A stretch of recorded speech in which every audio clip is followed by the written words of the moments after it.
Day one of locker cleanout for the Buffalo Sabres is done. They do miss the playoffs for the 14th straight year. We heard from a number of players today. Jason Zucker, Alex Tuch, Tage Thompson, Rasmus Dahlin, among others. Stay tuned. Tomorrow will be day two. We'll hear from more players along with general manager Kevin Adams and head coach Lindy Ruff.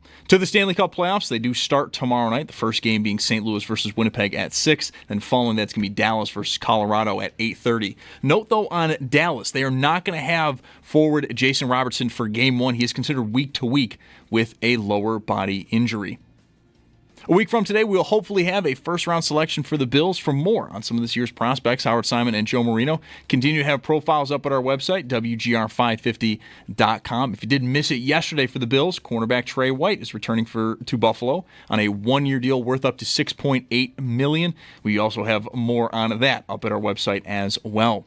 For the Bisons, they have a doubleheader today in Syracuse, starting just after 4 o'clock. You can listen to that game over on our sister station, the Bet 1520. While in the majors, games starting just after 7 o'clock. Yankees at the Rays, Blue Jays host the Mariners, and the Mets host St. Louis. And the final NBA playing games are also this evening. The winners will get the conference's 8 seeds. At 7, it's Heat versus Atlanta. Then at 9:30, the Mavs take on the Grizzlies. The official playoffs will begin tomorrow at 1 with Milwaukee versus Indiana. That's your Paddock Chevrolet Sports Update. Paddock Chevrolet celebrating 90 years of being your hometown dealership.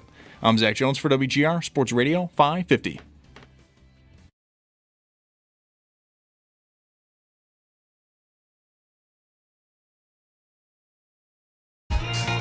My dad's not here right now. He's still at work. So I'm going to blast him. Mike Schopp and the Bulldog. I'm going to see if there's a clean version so that my parents and the people at my school will not get mad at me. We've got the spritzer filled with water, just in case if stuff gets too fire. I'm going to set up the speaker, and I'm going to listen to Mike Schopp and the Bulldog. I think this is the best Mike Schopp feature that I've heard in a long time. I think his flow is really good in it, and I like his aggressiveness on it.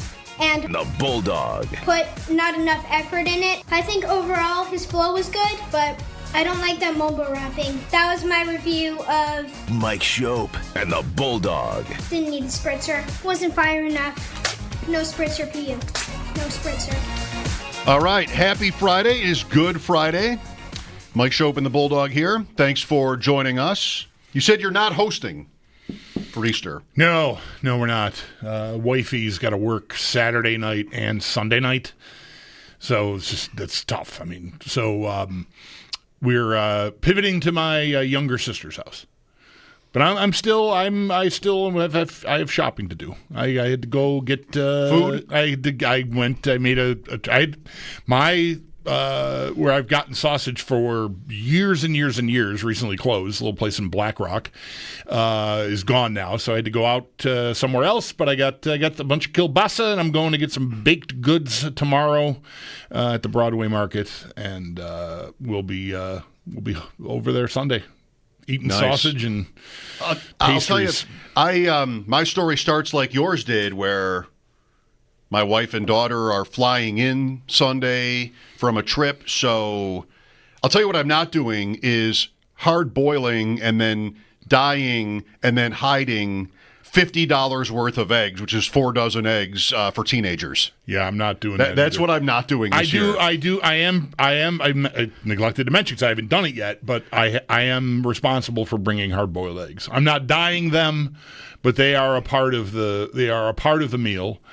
And I have gotten so adept at, it's not the hardest thing in the world to do, but my parents were very excited about me having already peeled the eggs last year. Like I boiled them, and I cracked them, and I peeled them, and I rinsed them off, and then I let them dry, and then I presented them. And that was a lot, because for all of my life, at Easter, breakfast / dinner, brunch, whenever, it's the same meal, whatever time of the day we eat it. Right? Tons of kielbasa. We don't do pierogies on Easter. I don't know why. We just never really have, or very rarely have. It's more of a Christmas Eve thing. So sausage, ham, lots of baked goods, potatoes, hard-boiled eggs, rye bread. Peeled by you. Peeled by me. The eggs, for years, my mother would put on the table. You'd peel them at your spot. And so everybody had this little mess of egg shells at their spot at the table. And sometimes you miss some. And sometimes they were harder to peel and everything. But I've got my parents don't Google. I boil the eggs, ice bath, they peel flawlessly. I don't know every if time. I want you doing it for me. That's a little too much touching. I understand. I think I'll peel my own eggs. You know what? I should say, by the way, in my family's tradition, my hiding eggs is an addition to what the Easter Bunny does. We just like to have extra. I understand. And, it's kind of a big yard, so... Make sure you clarify that. Yeah, I good. didn't want to make it sound like the Easter Bunny was not a part of the equation. I respect what you're saying about the peeling. You know what got me got me on this track? The breakfast buffet at the numerous youth hockey hotels. Oh, they always have the peeled eggs. Yeah, and and they're not, the people at the Holiday Inn Express are not family. As hard as they may try to be your family, they are not family. This is an interesting observation. And so I thought, well, whatever. These people know me. They can trust that my hands are clean, and I'm going to peel the eggs like they do at the Holiday Inn Express. Doesn't it seem... So I've been to a few of those. You've been to more. Those early morning hotel continental breakfasts, whatever that means. You're right, the eggs are peeled, but it does seem like mostly there's not a lot of work that goes into that other than putting it out. But the eggs are peeled. Right. The eggs would take the most... I mean, somebody's making scrambled eggs back there and sausage, but a lot of it you have to do it yourself. Or it's out of some powdered mix, probably. Okay. But nonetheless, they're preparing things, right, sure. Right. But, it's boxed cereals and muffins... Right. But somebody is peeling those eggs. Yeah, that is probably the most hardcore actual food prep that goes on at one of those places. Maybe, Because everything else, I think, is really like in a bag. You microwave the sausages, right? The links. Yeah. That would take some time. It would take me a long time. I wonder to who peel the egg peeler is. 40 eggs. Like that on the job description for like morning buffet host or hostess is probably, I gotta peel the eggs.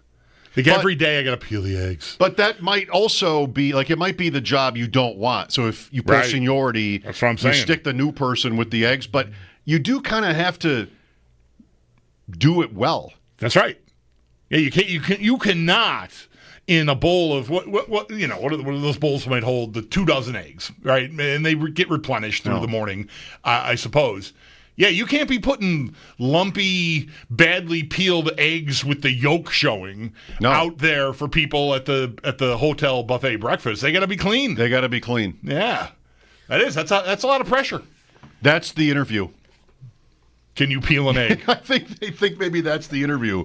Is all right. You've got 2 minutes to do 3. I have one more thing. You're eminently qualified for this job. Perfect candidate to take this position. I think you'll be a great addition to our team. Just one more thing. Reach it under the desk or in a little refrigerator behind your desk and plop some hard-boiled eggs on. All right, go.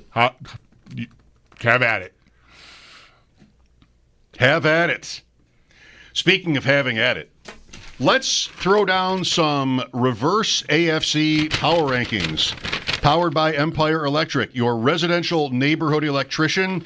Visit EmpireElectricians.com. A very special Good Friday, rare Friday edition of the reverse AFC power rankings. 2 reasons. 1, it's been 17 days since our last one, and that's maybe a record.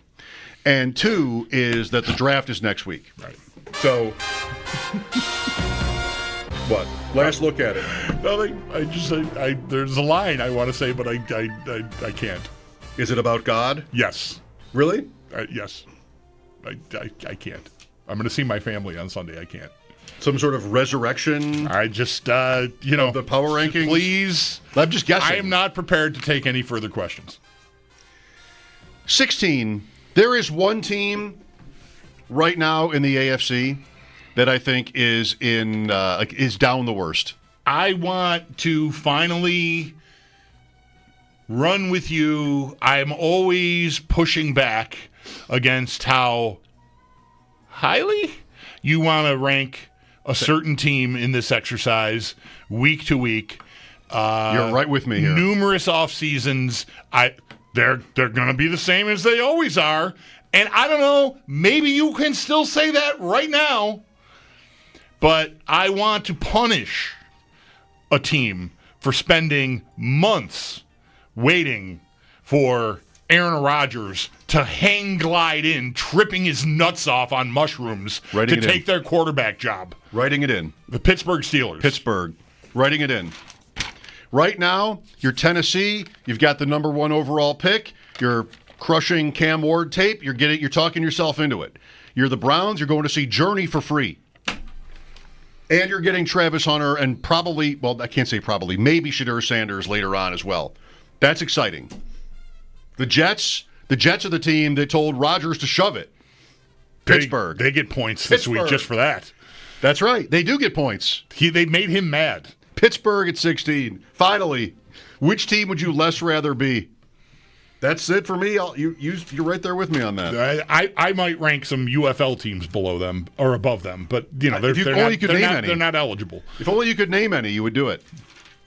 That is actually a very good point. I would need to be able to know their names, or else I would. If I did, I would list them right here. Birmingham Stallions. Bulls. I don't know. All right, I shouldn't have tried. 15. Well, you mentioned Journey. New England. Cleveland. What is Cleveland doing? I mean, they're gonna draft dudes. Maybe they'll get their quarterback, like you said.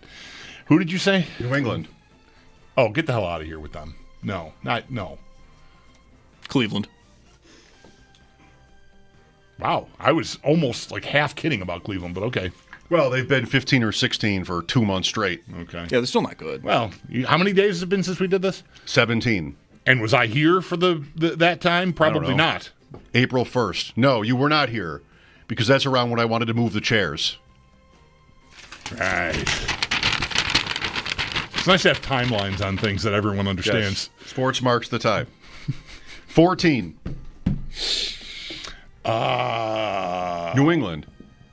Come on.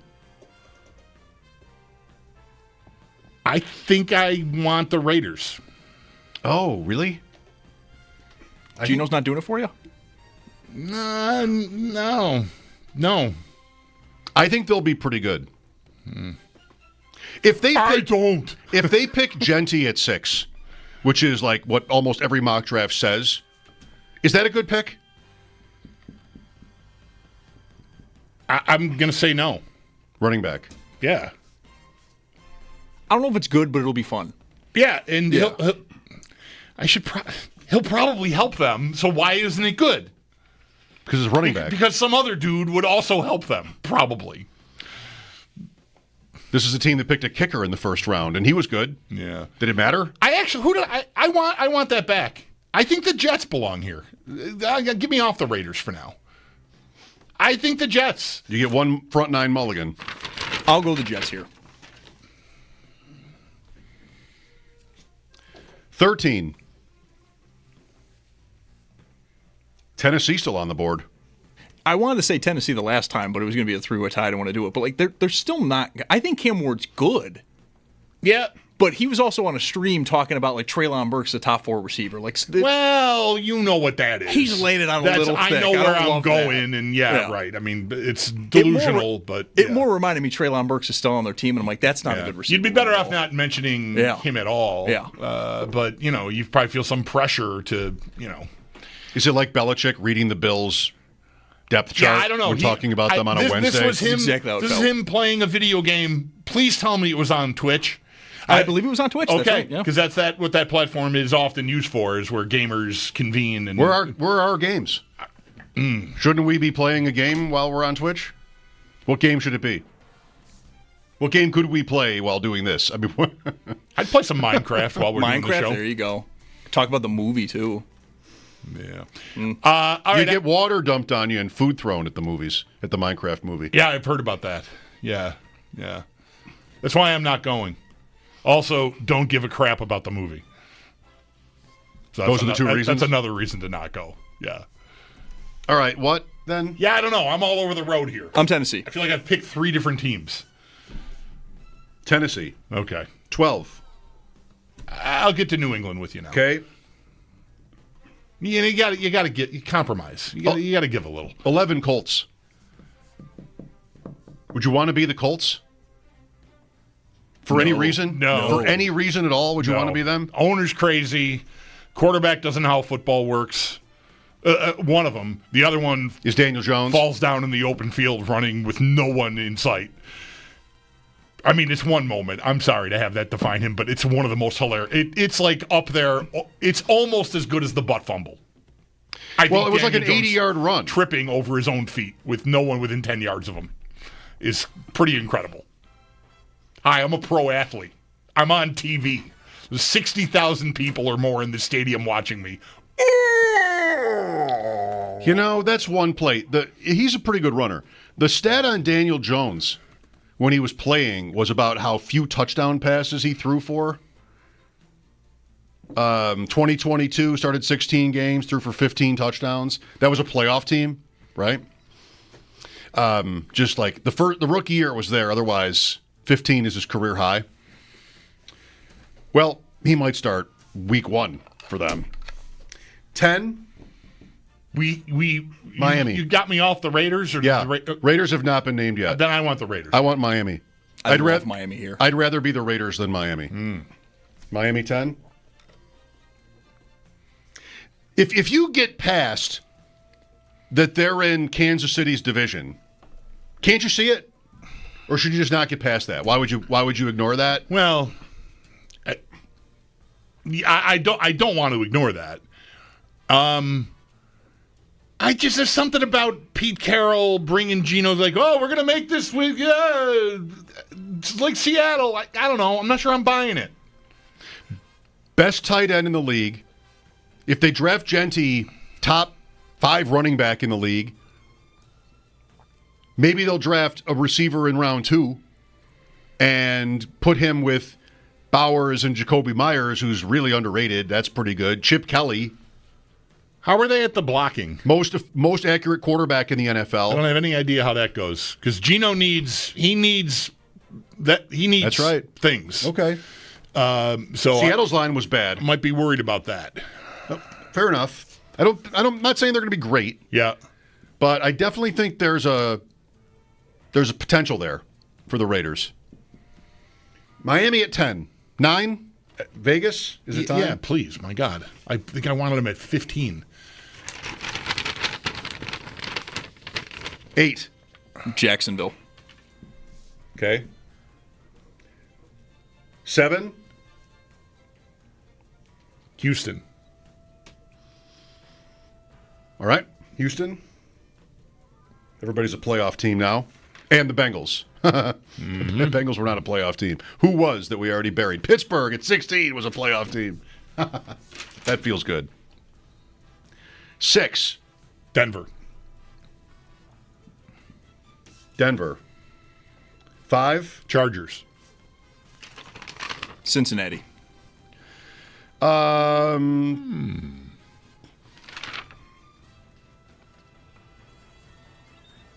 going to say Cincinnati today. Chargers are going to be what? Starts with Harbaugh, Herbert. Go on. What are they? What are they after Justin Herbert? Ladd McConkey. Is really, really nice. That's right. Bill's passed on him. Whoever they are handing the ball off to, that will go fine. Najee Harris. Or even better than that. Or a rookie. It'll go well. The rest they have to...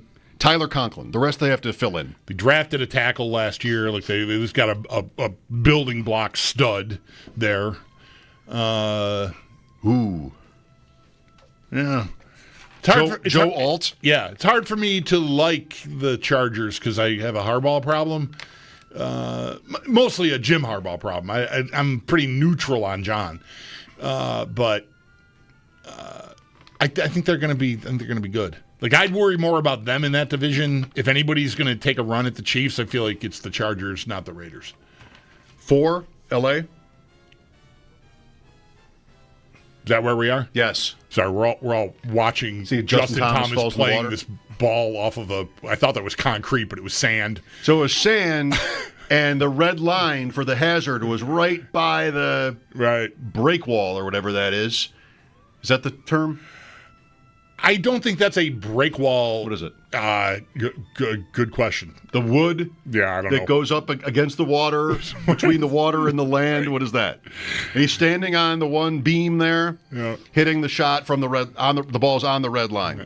And he didn't fall in the water, but he didn't get it close. No, he went over the green. Yeah. Spoiler alert. Yeah, break wall is like out in the in the lake. There's a break wall near the marina that keeps the stormy lake from really messing up. All right, what's that? I don't know what that's called. What's the word for that? That's what is supporting the island green at 17 at TPC Sawgrass. I don't know what that is called. Yeah, what is that? Wall. A wall. I don't know. But not a break wall. Not a break wall. It's not breaking anything. There's no current. Yeah. What number are we on? I grew up on the river. Where are we? 3. What day is it? Is it Tuesday? What is happening? 3. Bills. Chiefs. Kansas City. Whoa. All right. 2. Bills. Bills. Okay. Ravens are 1. Ravens are 1 again. Here, I wanted to say this about What did they do again this offseason so far? Nothing? Extend a tackle? I just feel like they've been the least newsy team ever since the season ended. I mean, they were really good to start with. They signed DeAndre Hopkins. Ask again. What have they done? They kept Ronnie Stanley, right? Did they do that? Yeah. I didn't have a lot of needs. Yeah. I think the Bills and the Ravens. It's like this. I know the Bills won in the playoffs, so don't remind me. I know that. I haven't forgotten that. But Ravens already the better team, and the Ravens will draft the best player available when the Bills will draft for need. That's what's going to happen on Thursday night. The Bills will be like, well, we don't have a corner. We don't really have an interior defensive lineman, so we better get one of those two things. And Baltimore will, ahead of the Bills, quote, luck into, oh, wow, this guy was graded 10th, and, even though he plays a position where we have a guy, we're going to draft him and figure it out, which I think is better. Not everybody does.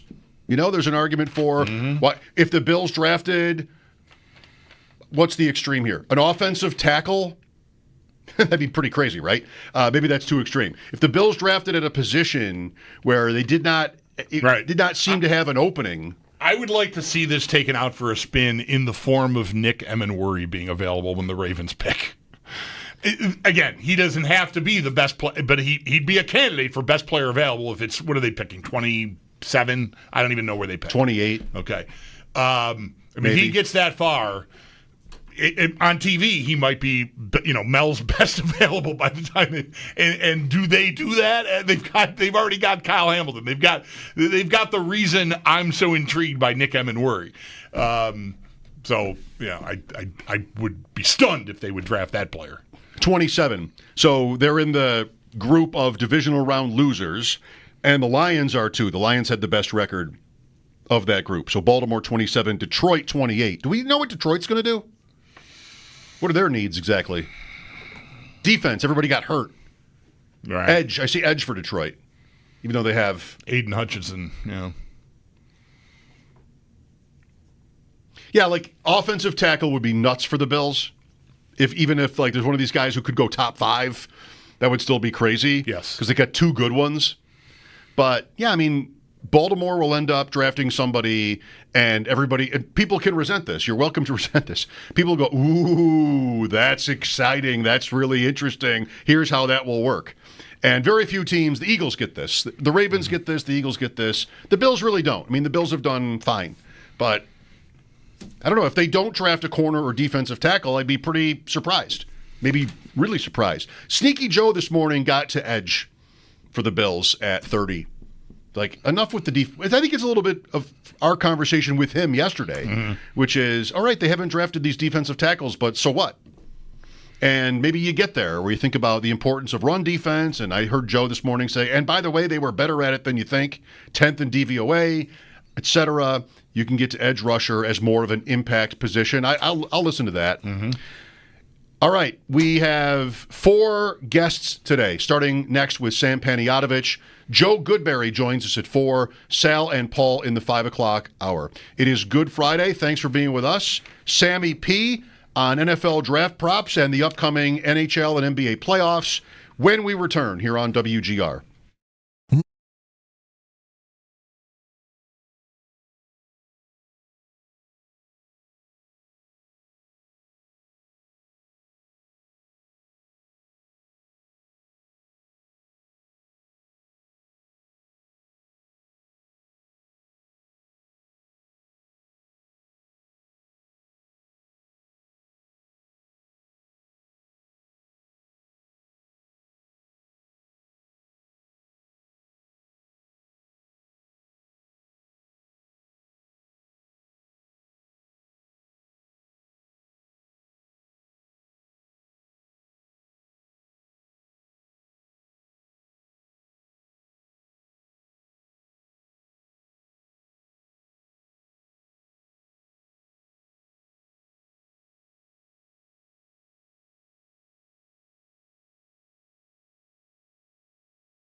And 20 seconds in, he goes, literally, I'm talking to the GM about something, and he leans to the edge of his sheet and goes, so do you want to play football? And I was like, yeah, I'm interested. And he said, we're going a different direction at quarterback. And I was kind of shocked. Now, not shocked because I didn't think that was a possibility. Listen, of course, they want to move on. That's totally fine. But shocked because I just flew across country. You could have told me this on the phone. Poor thing. Aaron Rodgers complaining that the Jets didn't treat him more, nicely. I feel so bad for him, cramped into a tiny coach seat on Spirit Airlines where you can't even bring luggage. Poor Aaron Rodgers. Tough times. Who'd want a free flight to New York?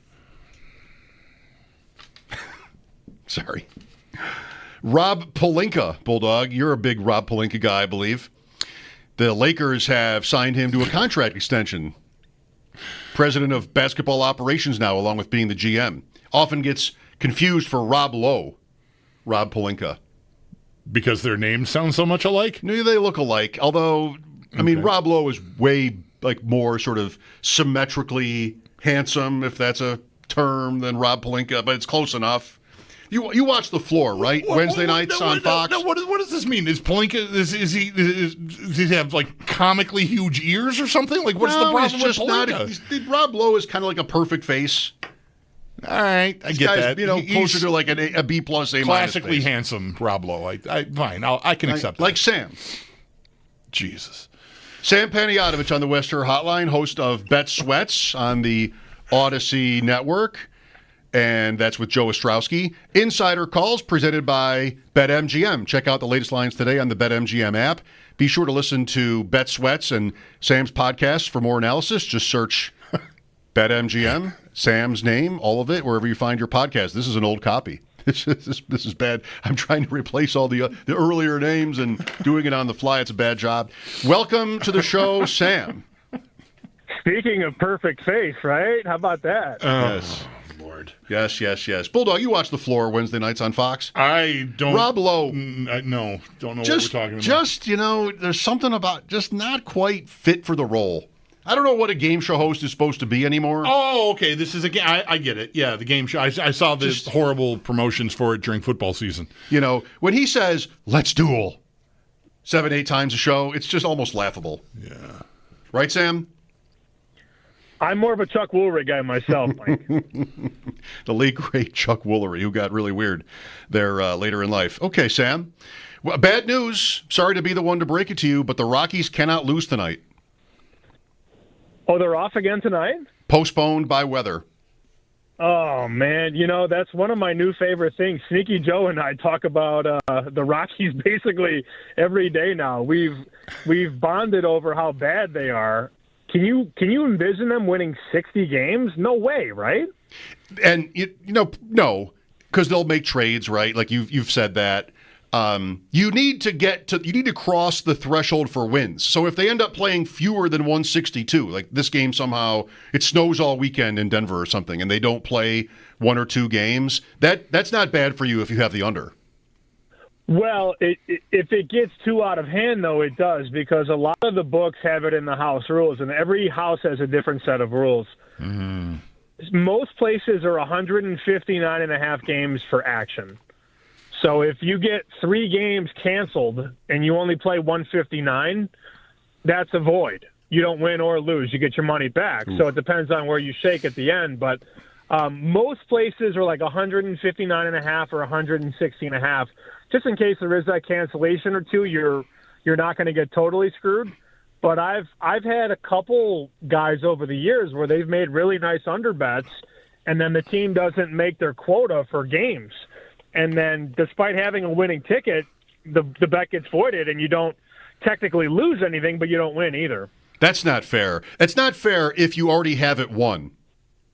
Like, if there's no way they have 3 games canceled, and even if Colorado, in this case, won them all, they still would not get to 61 wins. You should win that bet anyway. Yeah. Like, there's no way in those, agree. Yeah. They should pay you anyway. Who I do agree with you, but life isn't fair. Who do I need to call? Yeah. All right. Ghostbusters. Well, anyway, they'll probably make up that game. We will see. We're definitely in draft mode over here, Sam. We read your article, and everybody should, at Fox Sports. Sam had 3 bets to make right now. I agree with one. I think I agree with another. And the third one, I have no idea. So overall, that's good, I think, for us. I think that's good for us. I don't know about Golden. Like, everybody has Matthew Golden as like this plus money, good kind of, not long shot, but underdog bet to be the first receiver, not named Travis Hunter. Like, Hunter is not usually included in a lot of this action. I just don't find it. I said this to Chris Trapasso the other day, Bulldog. Like, I can't find anybody who's really like that in love with him. He sort of has the speed profile that, oh, wow, Darius Hayward-Bay, John Ross. Sure, that's the guy I want.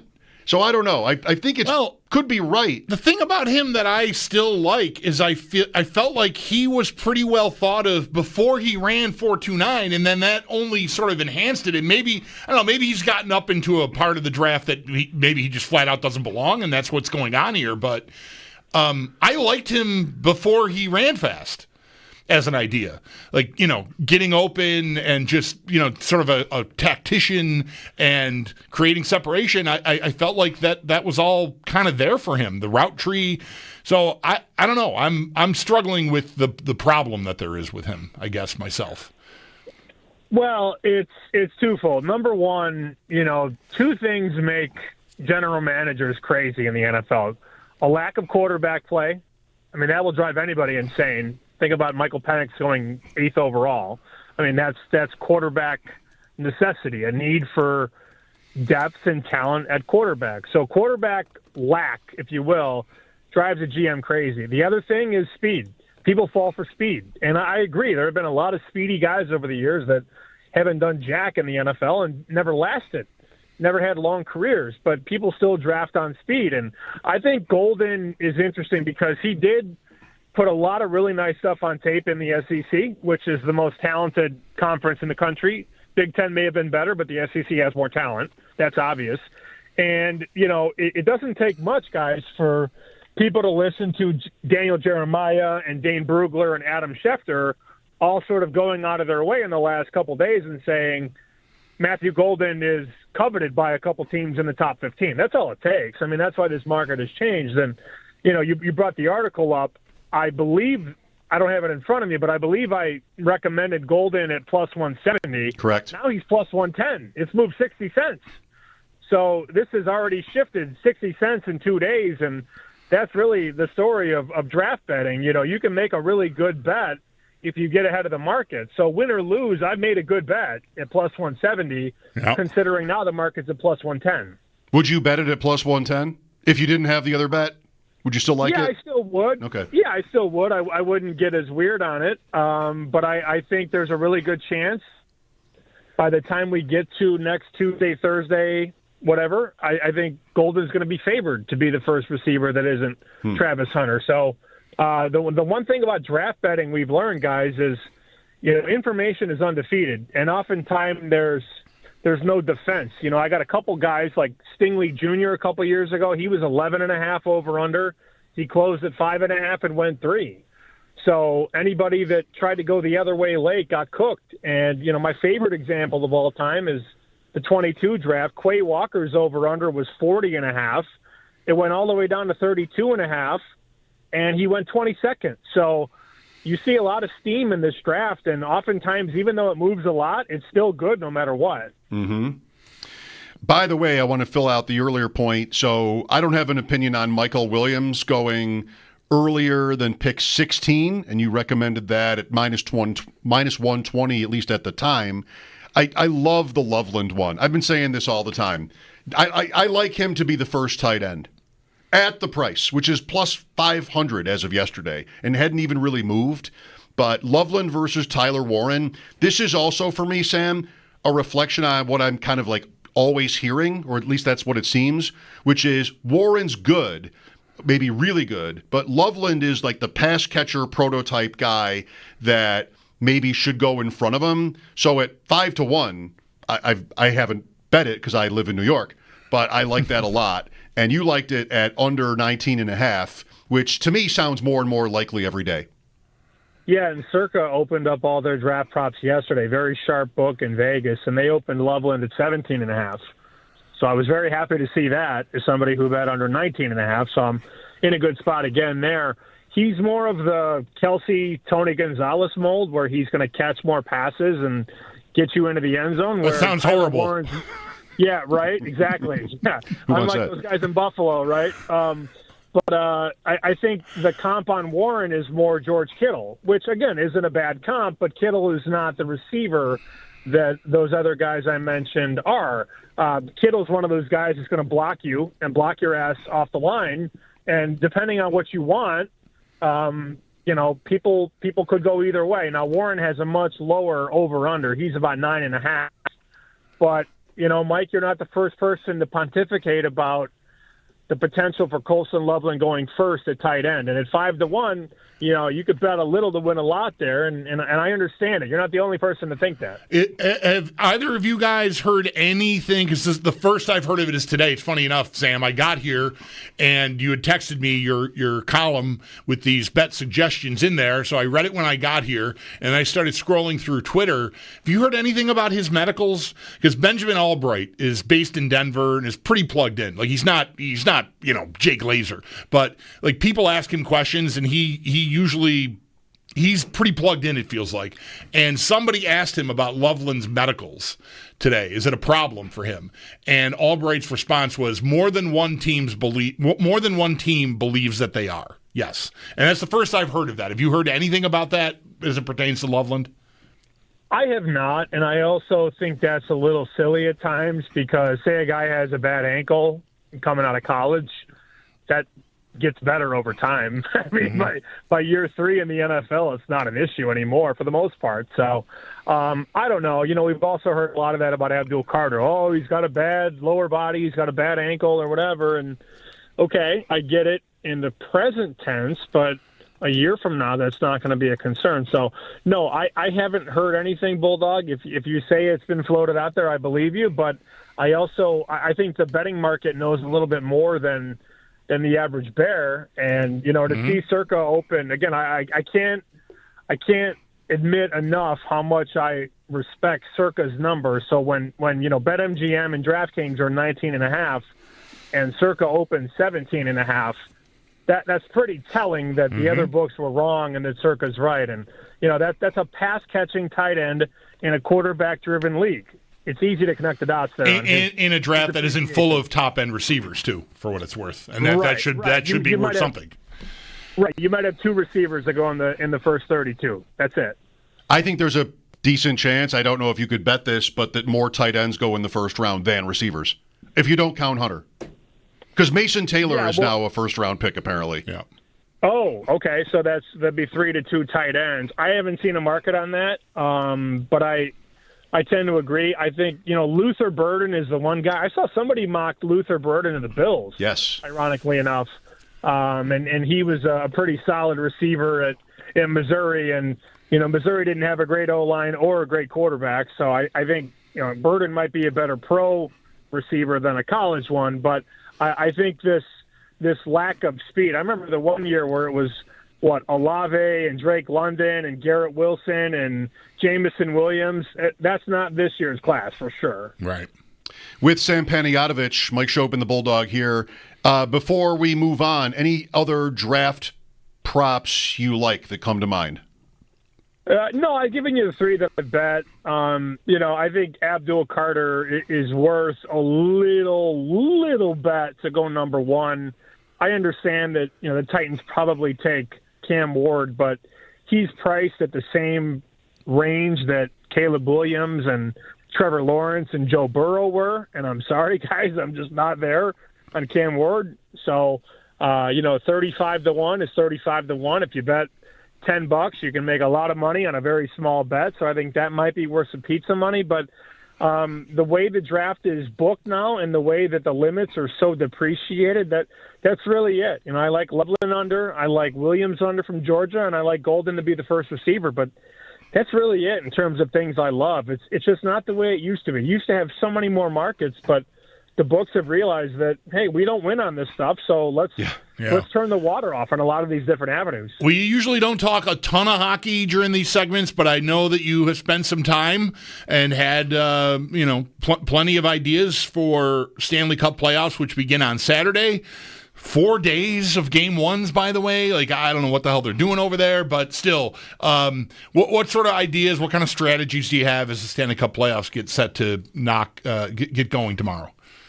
So I'm really high on Colorado, Bulldog. I'm not the only person. I may be sharing that thought with a couple people that are really sharp and I really respect, but they like Colorado to make a run and think the Avs not only get past Dallas, but then are able to continue through. So I think McKinnon for Conn Smythe at 15-1 is not the worst idea, considering how these people believe the Avs can progress throughout the playoffs. And then the one bet that we're really looking at series-wise, we did bet the Kings at even money, but that's more of a coin flip series. I mean, Edmonton has a couple injury issues, including Draisaitl, who's nowhere near 100%. But, Kings to win the series is very popular amongst the wise guys at even money. But I like St. Louis to beat their foe in the first round. And, you can find the Blues now at about plus 190.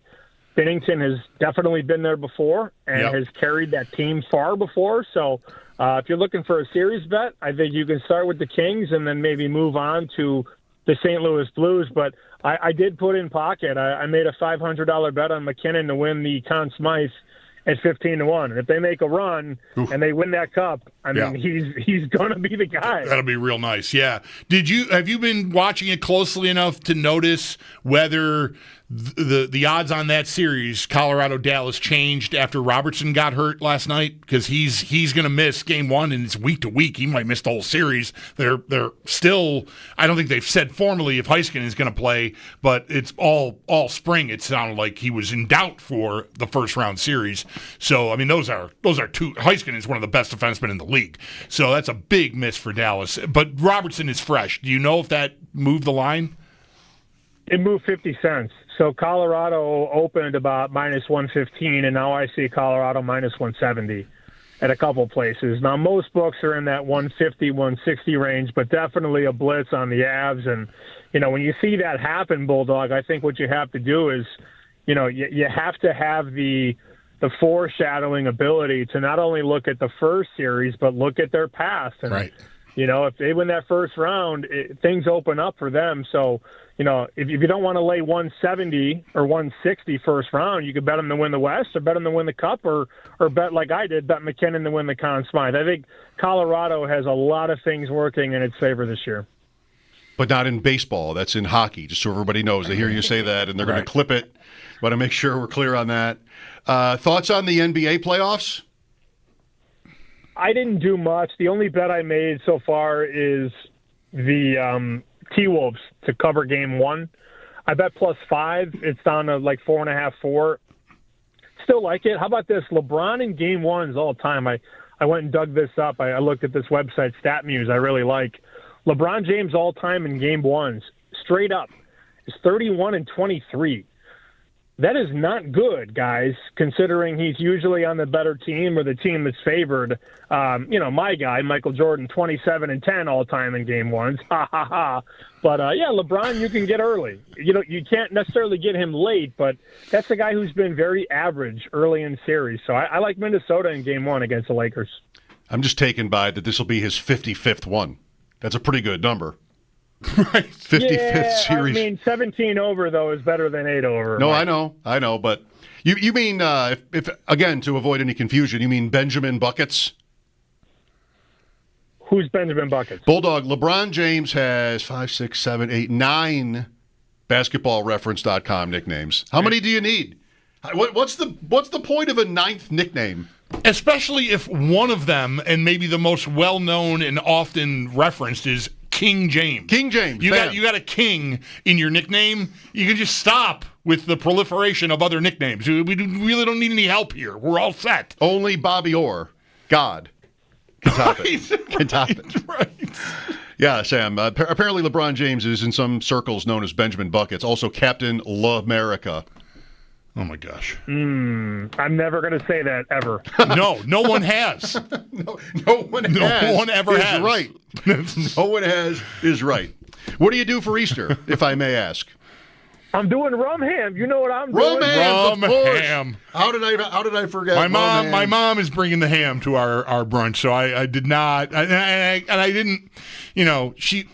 She's not on social media, so I couldn't text her the recipe you sent me. Your mom is not on social media? She doesn't have a Twitter handle. So no rum ham for us at Easter, but that recipe is saved.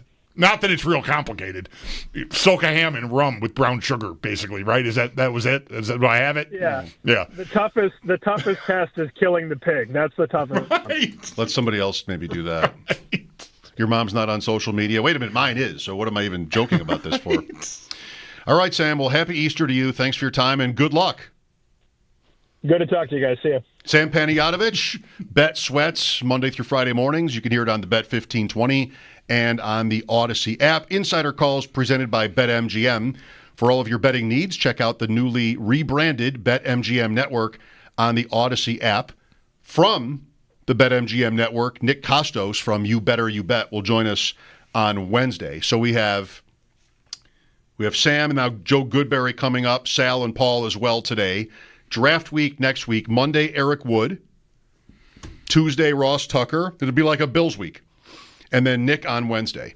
And I'm sure Sal and... Right, the whole thing. Yeah, good deal. Just immersed in the draft. That's what we're saying. I don't know if the Akron Hammer is immersed in the draft. He's probably focused on this Timberwolves game. Who what's this now? The Akron Hammer. Oh, this is another of LeBron's nicknames. Sorry, I lost track of the bit. King James, LBJ, Chosen One, Bron, the Little Emperor, the Akron Hammer, L Train, Benjamin Buckets, Captain L'America. There you go. Now you know that. Now you have something to talk about on Easter when your mom or dad brings up politics. You can make all the fun of me you want to for using ESPN.com as my main portal for like football schedules and Bills stats and schedules and all this sort of stuff. I think this nickname nonsense is reason enough to boycott these reference sites. Oh, no. It is not okay. It's not okay. Get it together. It's not okay. Captain what is that? I don't want to say it. Captain L'America? I just can't. I am on the Kings page because Sam brought up the Kings. Anze Kopitar has 3. I don't think I know. Oh, and one of them is religious. We have King, we have God, and we have Raccoon Jesus, apparently. Anze Kopitar is. Raccoon Jesus. That's what it says here. That's not nice. On Good Friday. Kopi and Flopitar are also on here. I like those more. I think those are better. They're all horrible. Let's stop. Joe Goodberry. We'll talk NFL draft with Joe. Sharp Bengals analyst, fan, enthusiast, and other things. Joe, great guest, one of our favorites, Joe Goodberry. Next, after the update, Mike Schopp and the Bulldog, WGR.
Day one of locker cleanout is in the books for the Buffalo Sabres. Rasmus Dahlin, Tage Thompson, and Alex Tuck, among others, all spoke with the media. And tomorrow we're going to hear from more players, plus general manager Kevin Adams and head coach Lindy Ruff. We'll get more on today when Paul Hamilton joins the show in just about an hour and a half at 5:30.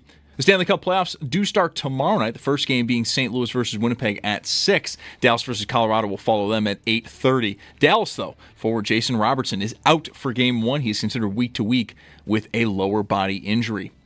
If you missed it yesterday, cornerback Trey White is returning to Buffalo on a one-year deal worth $6.8 million.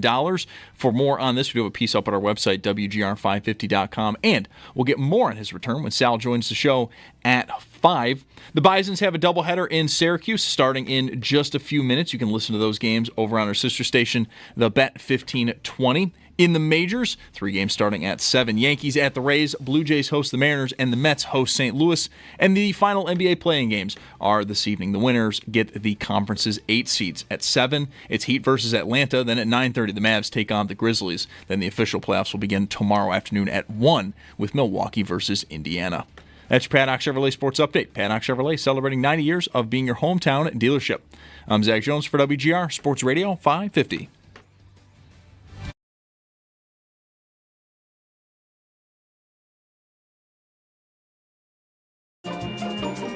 It's Mike Schopp and the Bulldog. Everything was neat. All the chairs were tucked in. It was fine. I didn't have to move anything, and I just walked through and came back. And then just now, I got up and walked around, did the same loop, and there were like 10 chairs as askew in there as I've ever seen. I don't understand. Like, what happened to those chairs? It's Mike Schopp I don't know. What would make the most sense? and the Bulldog. I am shook by this. Honest to God, I do not understand what just happened. It's Mike Schopp and the Bulldog. Did you go down there during a break and move the chairs? I've been doing it every day. It was me all along. On WGR Sports Radio 550. Welcome back. It is Good Friday. Happy Easter, everybody. Thanks for being with us. Mike Schopp and the Bulldog here, joined now by Joe Goodberry, most famous for, as far as I know anyway, his analysis of the Cincinnati Bengals throughout the NFL season and well into the offseason. And Joe also leads the charge, as he put it, on a data-guided draft spreadsheet that I'm looking at now, so we can get into some of these players who may or may not be interesting to the Bengals or the Bills here with Joe over the next little bit. Joe, thanks for your time today. Thanks for having me on. How good or bad a job would you say, as somebody that crunches these numbers and watches film like anybody, or like the people who do it the most, I mean to say, the NFL does at evaluating players? It's actually getting better. It's funny. I've been doing a spreadsheet since 2012, and over the years we add more and more data. As more has become relevant, as more correlations can be found, stronger correlations. PFF started doing college data in 2016. So we start adding more and more of it, and throughout the years, you've seen some teams strictly, like you can see, like they're drafting very similar to how our grades come out too. Like the Eagles the last couple of years, every year I'm like, the Eagles draft well, and everyone says that. But they also, you can tell, they're drafting high pedigree players that are athletes with great production at a young age, and like that's the formula, right? Those are the guys that tend to be very, very good, and you see other teams following it. So I would say over the years, especially the last 10 years, it has gotten much closer. If I went back 10 years from now, the 2015 board would look much different than how the consensus ended up going or how the draft ended up going. Now it's still far off in a lot of ways, but it's getting closer. Do you feel like this draft in particular will prove to be a harder one to peg, because it feels like the plateau begins earlier, maybe mid first round, if not even before that, and runs through the second and into the third, as far as at least a lot of what I'm taking in here over the last few months.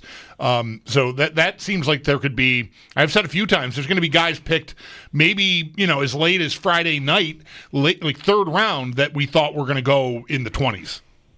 Yeah, I think it gets weird right from the beginning. I don't think the top 5 is a normal, strong top 5 compared to what we've seen over the last 5 years or so. And I think the impact of that will probably be felt. The teams picking 8, 9, 10 that would normally feel really good about a prospect landing there, that, hey, we still got a blue chip guy here. Probably not going to happen this year. So I think we could one of two things. I went back and looked, right, to see, all right, in a weaker class, if it is, we've had other years like that, and what happens? And most of the time, teams will actually trade around to try and get that last first-round guy that they perceive as the last one. If they have 15, 16 first-round graded players, well, they get there at, like, pick 15 to 20, and they're like, we only have 2 guys left here. We should move up and get them. It's only going to cost us a third or a fourth-round pick to move 2 or 3, 4 spots. Let's go up and get that last guy. So you start to see a little bit of chaos happen in the 15 to 25 range, and I would expect we do see that again here, especially with the recent, like, last 10 days of where does Shedeur Sanders go, and is he falling back to, could he be there for the Steelers at 20, things like that. If that happens, then I do expect some movement. But on day 2, yeah, I think it's pretty strong on day 2, but for specific needs. If you need a corner, I think round 2 is going to look really good. If you need a receiver, rounds 2 and 3, like number 2, number 3 type receivers look really good. I think defensive end is extremely strong. I think interior offensive line is very strong. So if you need those spots, you're in a good position. If you don't need them, well, then it might be a tougher draft for you. That's one thing right there on the surface that's different this year. You mentioned Sanders, and when the tier sort of flattens out, so to speak, and that's the lack of quarterbacks. Because like last year, I mean, the other extreme, quintessentially, you had teams, I guess I want to say, forcing their quarterback picks. It worked out for Denver, and maybe all of them in the end. We'll see about Atlanta, but yeah. But you know, if you're say sitting where Cincinnati is this year at 17, that happens, and good for you, because that's 6 picks you were not making in front of you. But this year, that's probably only going to be one guy. Yeah, hopefully Jackson Dart and Shedeur Sanders and all them go. It's like when I'll scream during the draft, especially on day 1. Every time a quarterback goes after, the Bengals drafted Joe Burrow, we're high-fiving at that point. Like, all right, push another guy towards us. And this year it kind of feels like, man, I hope I've got 15 guys I'd like to have, and the Bengals pick at 17. I'm like, okay, we just need a couple receivers, and then, like, who is that going to be? This receiver class is kind of weak if you're not considering, or if, after Travis Hunter goes in the top 2, after that, when does Ted McMillan go? When does Matthew Golden go? Can they push a couple guys back to the Bengals at 17? So I'm going to be looking for that, receiver and quarterback. Receiver is interesting for Cincinnati. It wouldn't seem obvious. Defense would after last year, and of course the Bengals keep chasing Higgins. But I saw one today that put the Bengals on Golden at 17. Do you think that that's like realistic for Cincinnati? I don't think so. They did have contact at the combine with a bunch of receivers, and that makes sense. That was before they extended T. Higgins, right? So they were doing their homework. They met with Emeka Egbuka. They met with Matthew Golden, Pat Bryant, a couple other lower-end guys. So, I just think they do their homework. They always draft a receiver at some point. I think it'll go the opposite. I don't expect them to take a receiver at all. 'Cause remember, 3rd round last year, Jermaine Burton, he didn't work out his rookie year, but hopefully he takes a positive step to show he can do something in the NFL, and that'd be great. But they really don't need a receiver because Mike Gesicki pretty much acts as that 3rd receiver. What are the needs then? Like, what are you thinking that the Bengals? Like, what would be a good Thursday and Friday for you, if not the whole thing? So, because they are very inactive in free agency very often, they leave a lot of holes open when they enter the draft. And the draft is their primary source of upgrading talent, and they've left holes on both guard spots. They could find a guard and maybe double up in the first 3 rounds. I wouldn't be opposed to that at all. They need some pass rushers, whether that's at the edge or at defensive tackle. The only issue there is they've just spent 2 premium picks at defensive end recently and 2 at defensive tackle. 1st rounder Miles Murphy, 2nd rounder Chris Jenkins at defensive tackle, a 3rd rounder McKinley Jackson and Joseph Osai. So they kind of want to see what those guys are. I expect they'll still draft a pass rusher at some time. I think they want Walter Nolan or Derek Harmon at 17 if they can have one.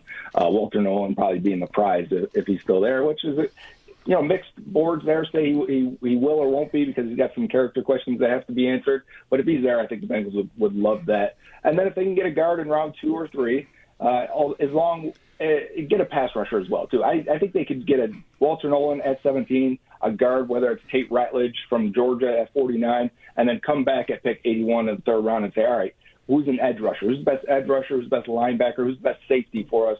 Get another defensive playmaker.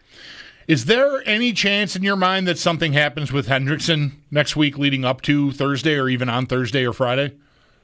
the Bengals are notoriously hard to trade with because they're going to overvalue their players. They always ask for too much, always. And it doesn't matter if I've heard it from a Bengals source or from an outside source that's an agent from someone else trying to get their player off the team.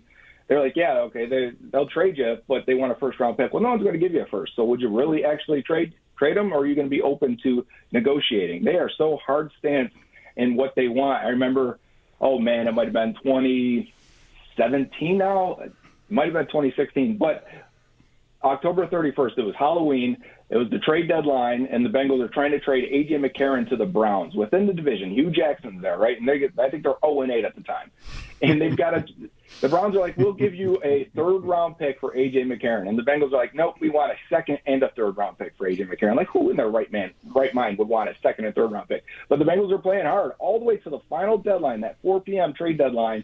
And then Hugh Jackson says, okay, we'll do it, and tries to submit the facts. And apparently Andrew Berry, at the time, the GM pulled the plug on that and said, we're not giving him a second and third. What are you, crazy? But the Bengals wouldn't just take a third from McCarron. You got to be out of your mind, and sometimes they are when it comes to trading.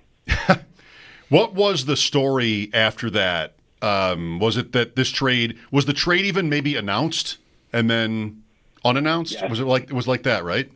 Yes, because it was like 3:55, 3:56, right before the deadline. I remember we were waiting to go out and go trick-or-treating with the kids, and I'm like, okay, let's just wait till 4 p.m. Let's see what's going on here. And it's like, yeah, Bengals get a second and third-round pick for A.J. McCarron. I'm like, wow, that's amazing. What a deal. And then it comes like 4:05. The NFL says that the paperwork didn't get through on time, and the trade did not happen.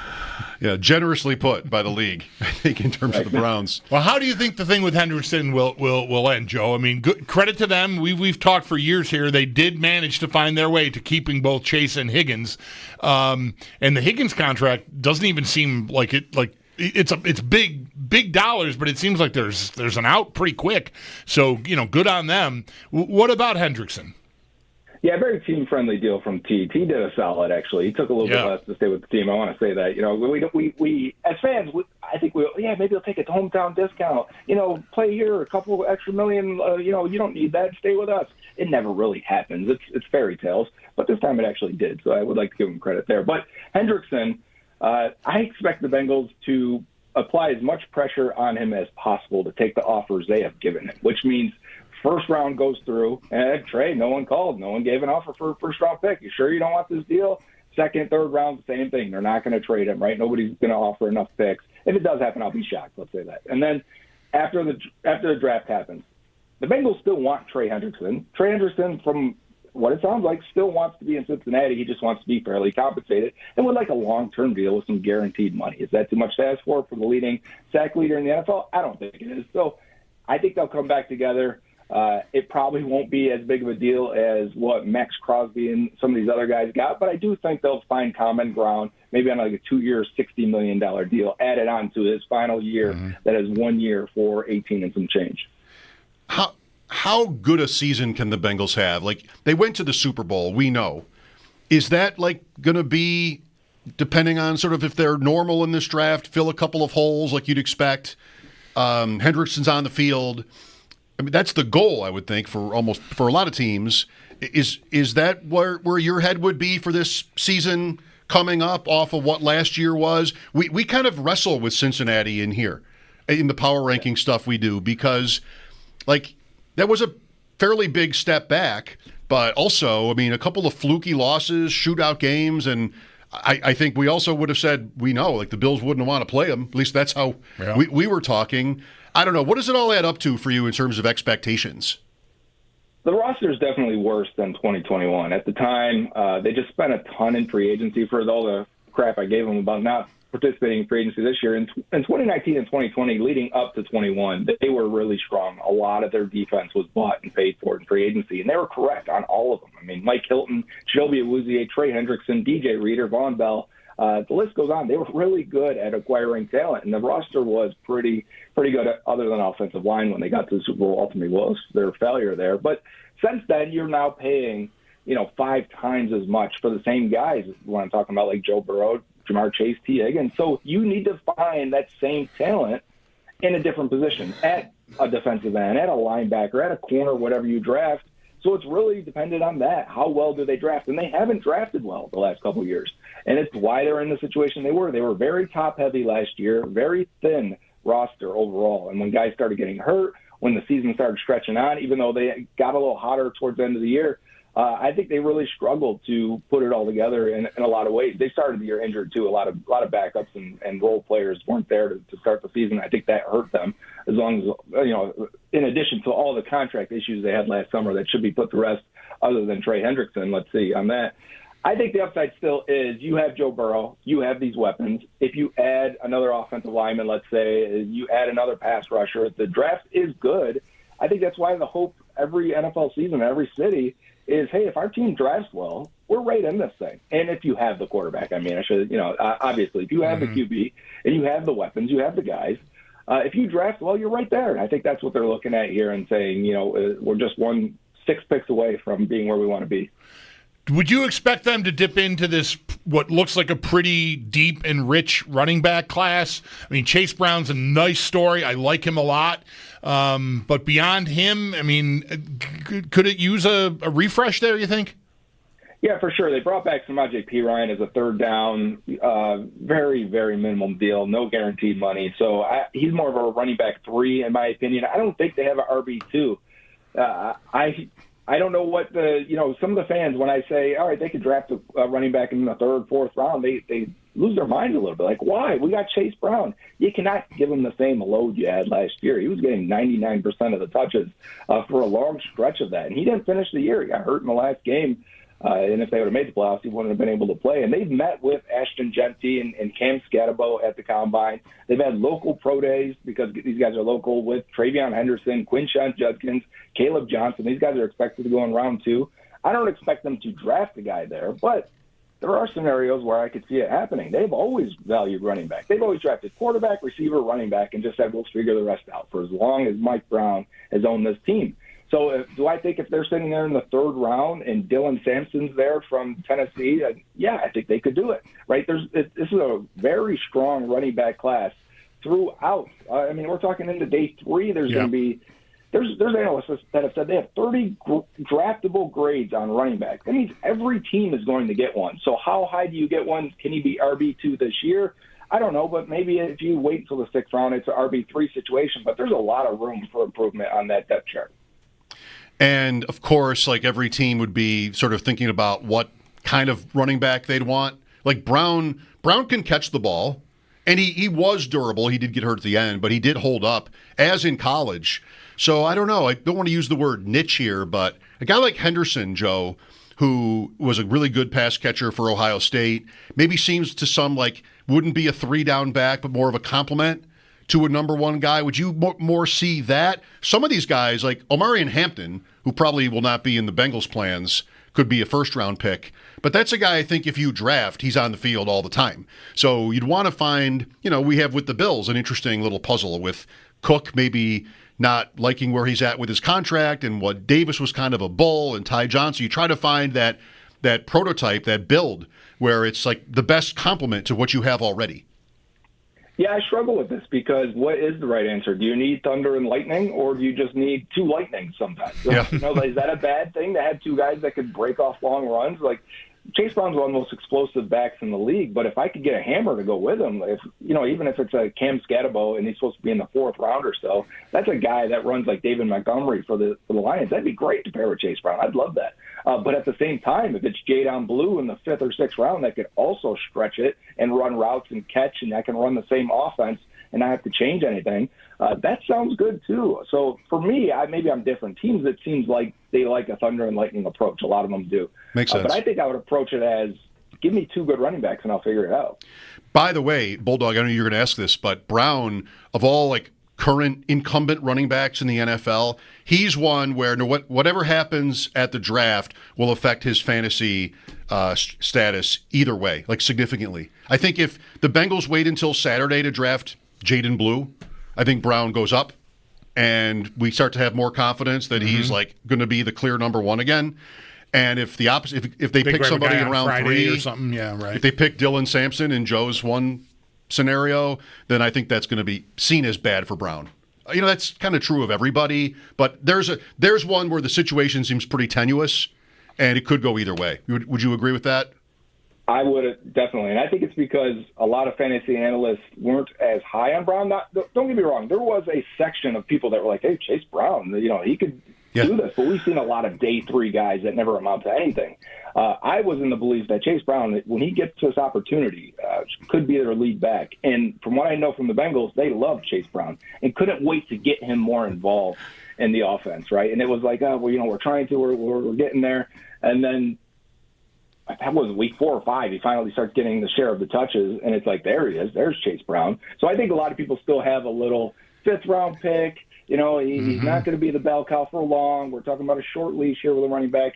I agree. So if they don't draft a running back early, people are going to love him. But I think the Bengals love Chase Brown, and I don't expect them to go running back early at all. Well, it's good that they love him because we lived in a world here where Fred Jackson was the Bills' best running back for years, and all they kept doing was drafting guys to try to replace him. And he always ended up being better than everybody around him.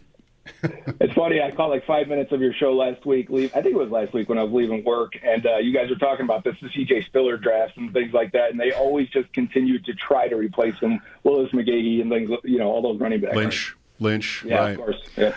Yeah, Davis Maddock and Hayden Winks last year on Chase Brown. Davis would be like, knows his college players, loved him as a prospect, and like, look at him. Look how fast he is, explosive, everything. And Hayden pointed out at one point from Underdogs, like, it's one play. There was a screen pass to Chase Brown in a game, maybe against Cleveland. He just ran straight line 50 yards down the right sideline. Like, you can't stop using this one play. He's got to do something else for me to buy into this guy. But he definitely did have a successful season. Joe, what's your assessment of the Bills at this point? Picking 30, I don't know if you have a thought on their draft exactly, but we've been talking, of course, and it's kind of like, okay, they've got a couple holes to fill. It seems like maybe this draft will just sort of come to them. Yeah, I think, even though they signed Trey White back, I think that could be a sign that they don't love the options there at 30, right? Or it could be, we get a veteran here and we'll draft a guy. Maybe he's not ready to be a full-time starter or whatever we draft at 30, which I think the corner class actually, that's where the class starts to get involved, is late first round into the second round. It's not as strong as it was last year where we had Quinion Mitchell and Cooper DeJean on the spreadsheet as top 12 players in that class.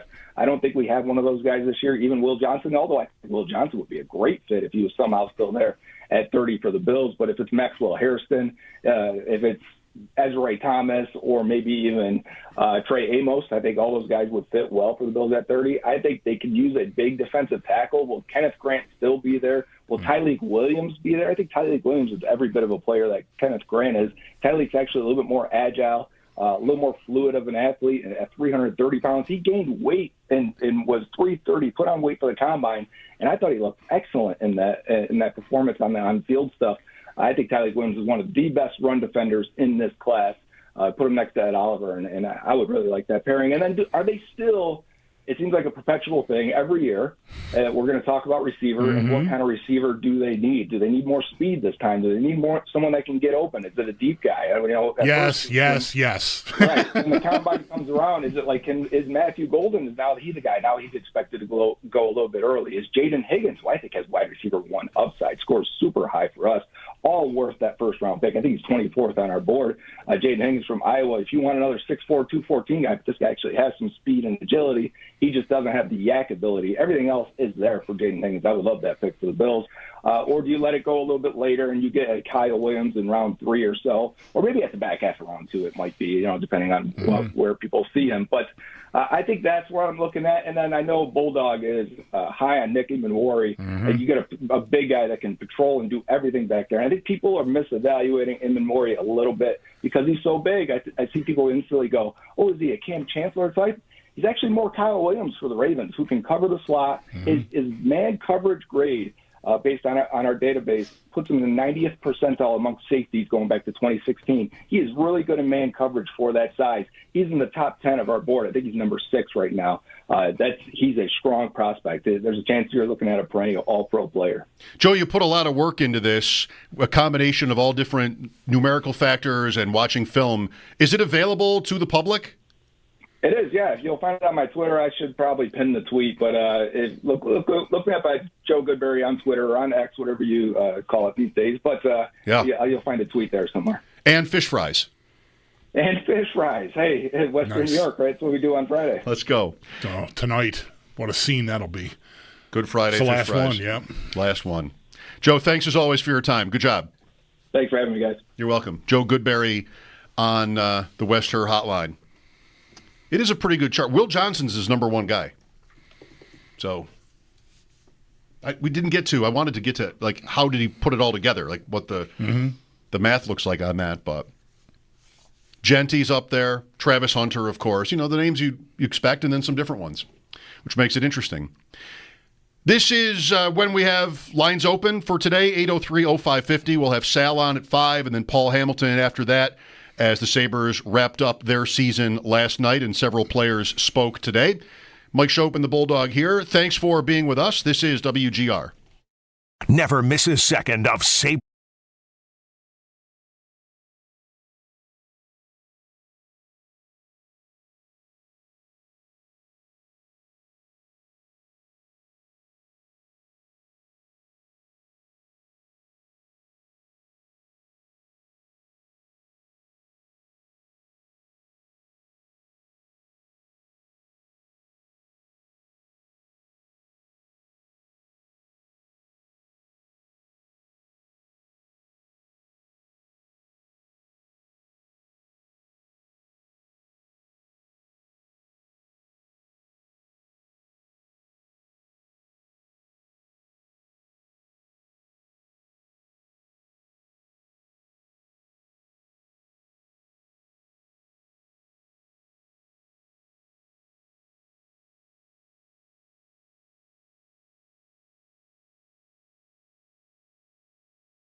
Day one of locker cleanout is in the books for the Sabres. A number of players spoke today, including Tage Thompson, who, among other topics, spoke on the team holding themselves accountable, and specifically Dahlin and himself. There's multiple times throughout the year. I mean, I'll be brutally honest. I think me and Dolls give it to each other more than anybody, and I respect that because I know that he wants to win, and I know that's his way of saying he needs more from me. GM Kevin Adams and head coach Lindy Ruff, plus more players, will speak tomorrow. We'll get more on today, though, when Paul Hamilton joins the show at 5:30. And the Sabres did also announce today they have loaned forward Yuri Kulik, Tyson Kozak, Noah Ostlund, and Isak Rozan all back to Rochester. Stanley Cup playoffs will start tomorrow, with the first game being St. Louis versus Winnipeg at 6 p.m. Dallas versus Colorado will follow that at 8:30. Dallas, though, will be without forward Jason Robertson for Game 1. He is considered week to week with a lower body injury. Game 1 of the Bison's doubleheader is underway. The game is scoreless in the second. You can listen to those games over on our sister station, the Bet 1520. And then the final NBA playing games are this evening. The winners get their conference's 8 seeds. At 7, Heat versus Atlanta. Then at 9:30, the Mavs take on the Grizzlies. The playoffs will officially begin tomorrow at 1 with Milwaukee versus Indiana. That's your Paddock Chevrolet Sports Headlines. Paddock Chevrolet celebrating 90 years of being your hometown dealership. I'm Zach Jones for WGR Sports Radio 550.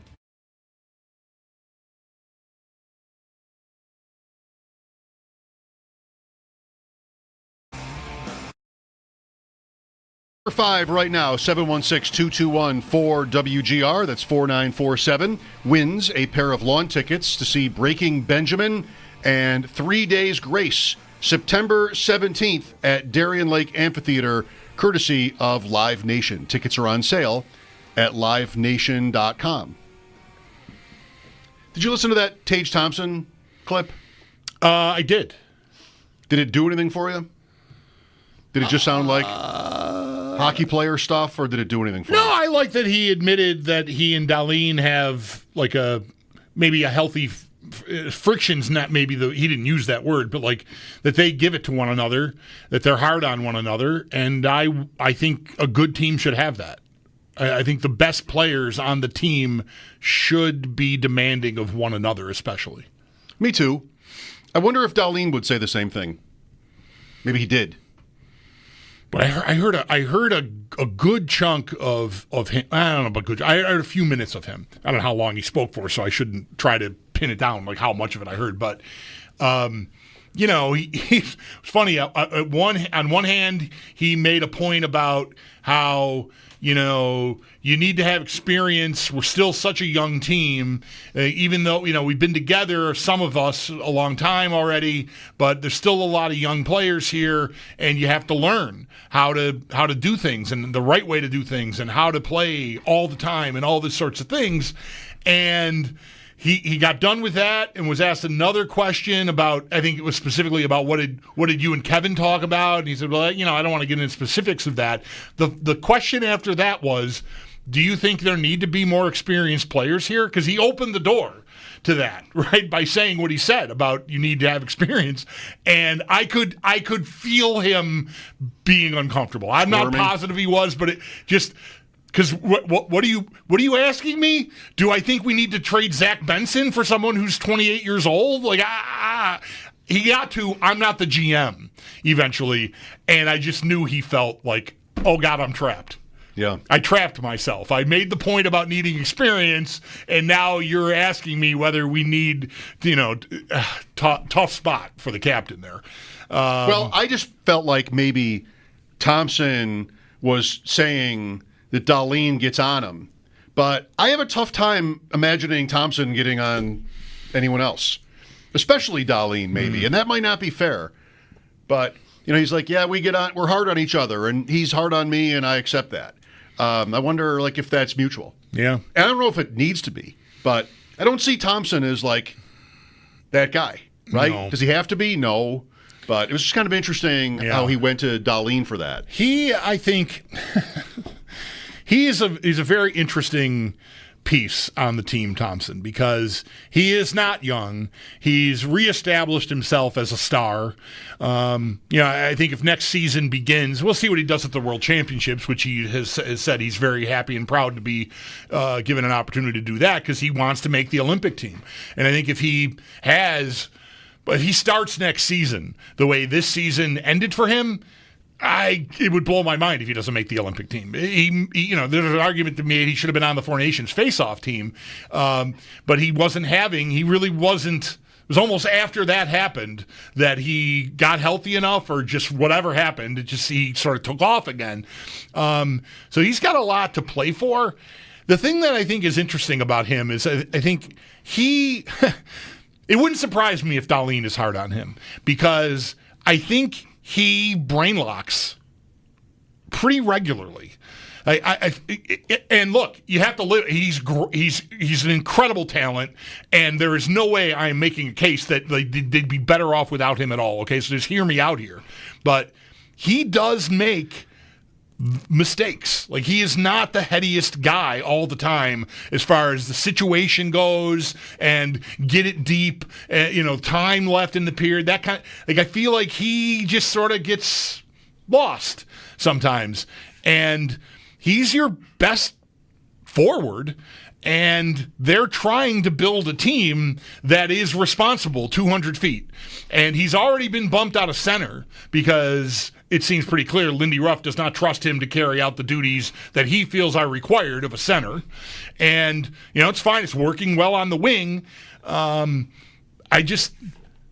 He's just someone who I think if you really go through the mistakes that get made, he's at the scene of the crime more than you'd like for someone who's as important to the team and wears a letter. I just think sometimes he just forgets. That doesn't sound right. But I just think he gets locked up sometimes and doesn't necessarily do the right thing, the best thing with the puck, especially maybe high in the offensive zone. Led the league in even strength goals. 37. Led the league alone. Draisaitl was second. Saw the picture of Owen from 2011. Oh, geez, with the Vanek hat, the lucky hat. I mean, obviously he doesn't wear it anymore because it's been 14 years and they haven't been to the playoffs once. There's just no shortage of ways. There's just so many ways to try to put in perspective what this is. 14 years without. It is kind of incredible that we had the Bills drought, which was at the time the longest in professional sports, one of the longest ever in the NFL. This is easily the longest ever in hockey, and it's not over. And just there's just no end to how many different ways you can think about that. Right. Your kid's age. Right. Oh, and in this picture, Mike is referencing, and I didn't check the date, but that showed, I didn't go looking for that to try to make a point. It just showed up in my Facebook feed as a memory from this date in 2011, which I believe is the morning of Game 7 between the Sabres and the Flyers, right? And we had the hat earlier in the series, and then it went missing, and he found it. And that's why I posted on Facebook, lucky hat. There it is. There's a picture of my kid, 9 years old. Right? Owen's a grown man. He works here. I mean, it's incredible to think about that. He's a little pudgy kid in this picture. It blows my mind. That's what I mean. You can do it through all kinds of different ways. In my family's case, my daughter has not been alive for a Sabres playoff game. She owns 3 hotels. That's just, it really tells you how long it's been. I mean, that's so many years ago. Imagine the Bills at, 2012. 11-12 is the first year of the Sabres drought. So there are the Bills at about 12 years into their drought. And I were to tell you that the Bills would win 5 AFC East titles in a row before the Sabres go back to the playoffs. And it's not even going to start for a while. Right? It's not even going to start until 2020. Right. But they're going to win 5 division titles in a row. The Kelly team didn't do that. I would have never taken that bet. I could even process that. Yeah, no, right.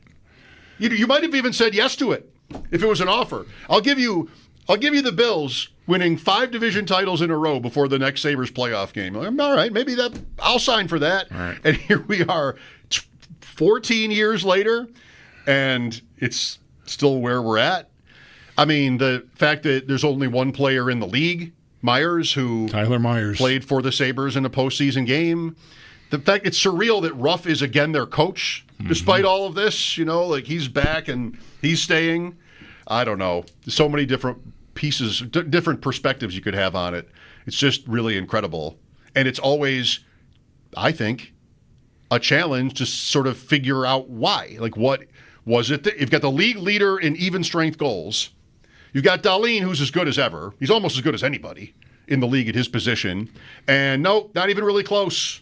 Didn't even really come close to the playoffs. Just year after year, it's something different. Right. Yeah, Montreal was at a standstill 4 years ago, and they're back. Ottawa, similarly, like they Detroit and Buffalo were. Montreal, I felt like, was maybe even once Suzuki and Caulfield didn't immediately change their fortunes. I thought, like, they're going to be a while, but and look, there's probably some good fortune involved there, but whatever, they got there. And what do they have? They've got an elite couple of at least Caulfield's elite scorer. Suzuki's nice. The defenseman, the kid's going to run Rookie of the Year in a runaway, is a witch. Hudson, if you haven't been paying attention because you're dead inside because of the Sabres, Montreal's got a guy is going to be in the conversation with the best guys.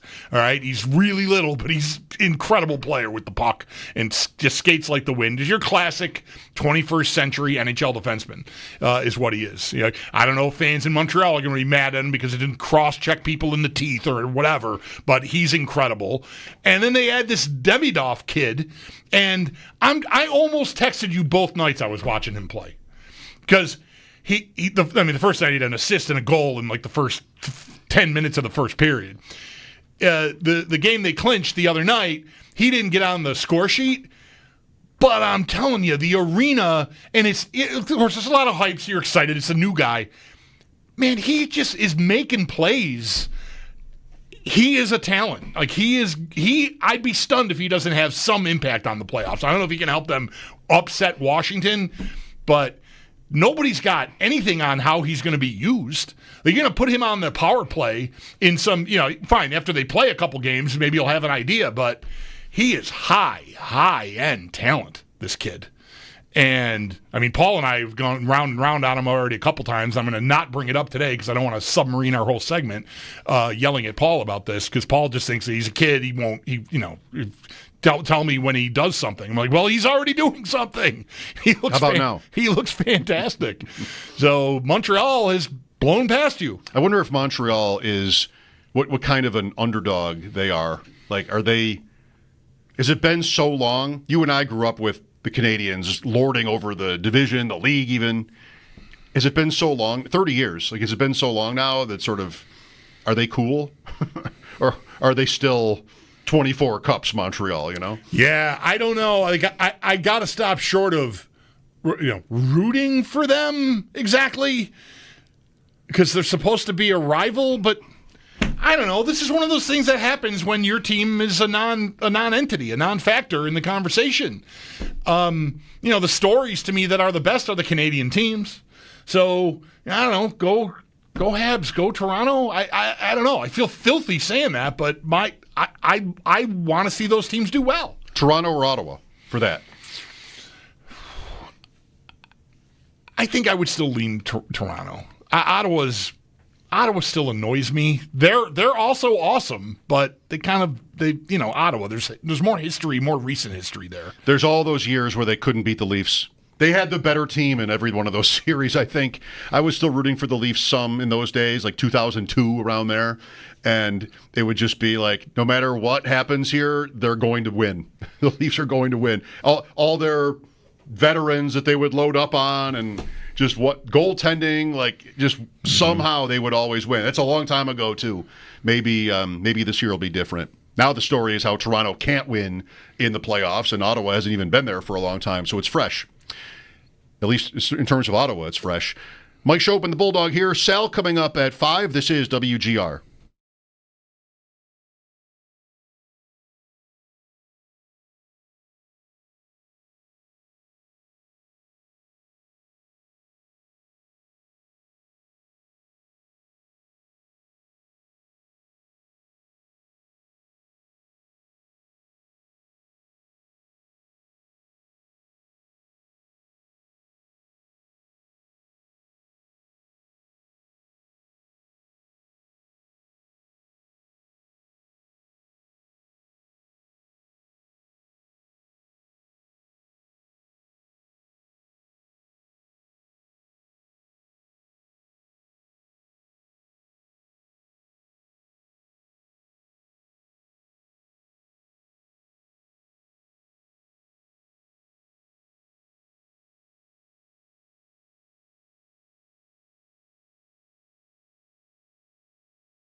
Welcome back. It is Good Friday.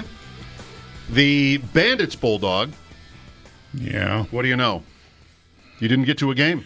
What I know is that, I didn't prioritize it appropriately. I said last year I was so enthralled. I stopped by the late, great Swanee House one Saturday right around this time of the year. And it was, unbeknownst to me, I wasn't keeping track of the Bandits schedule. It was like 4 o'clock in the afternoon on a Saturday, and it was full of Bandits fans. And I just sat in a corner there and thought, man, what a scene. This is a great scene. These people are happy. This team is good. I have a voice on the radio. I never talk about this. I got to make an effort. So one day you weren't around. It was, I think, before they won the title, or anyway, it was right after this happened. I talked about them. Then they sent us. You got a jersey too, didn't you? I did. Okay, they sent us jerseys last year, and I said, I've never been to a Bandits game. I got to do this. This is ridiculous. The season comes. I'm like, I'll get there. I went out a couple times to watch them on Friday night after we got out of work. I liked the game. I mean, I don't know a lot about what's happening, but I enjoyed it. Like, I'm trying to plug in here. Season's going by. I'll go. Oh, at some point. Then I'm away in Puerto Rico, and now the season's ended, and now there's a playoff game next Friday, and I've got concert tickets. And then the weekend after that, if they're fortunate enough to be playing another playoff game at home, I'm going to be in Denver for a concert with my wife. And, I don't know what's going to happen here. Maybe if they make and host games in the championship round, that's I need them to make the championship for me to get to a Bandits game, and those probably will not be the easiest tickets in the world to get. Well, they often do, so you have that going for you. That's right. They're excellent. So I feel terrible that I have not followed through, and I don't. I'm making all these schedule. I didn't prioritize it like I should have. For someone who said I'm going to do this, I did not. I didn't follow through. It's a shorter season. You have to. Sort of do it, like you're saying. The Amerks, by the way, are in the playoffs. Rochester opens next Friday night and then the following Sunday afternoon for their first 2 games. NHL Stanley Cup playoffs start tomorrow. We'll check in with Paul Hamilton next hour. First, Sal Capaccio, that's next. Talk about Trey White, his return to the Bills, and more. Mike Schopp and the Bulldog here, WGR. Call or text WGR at 803-05.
Day one of locker cleanout is in the books for the Buffalo Sabres. Multiple players spoke today, including forward Tage Thompson, and when speaking with the media, talked about the Sabres holding themselves accountable, specifically him and Dahlin.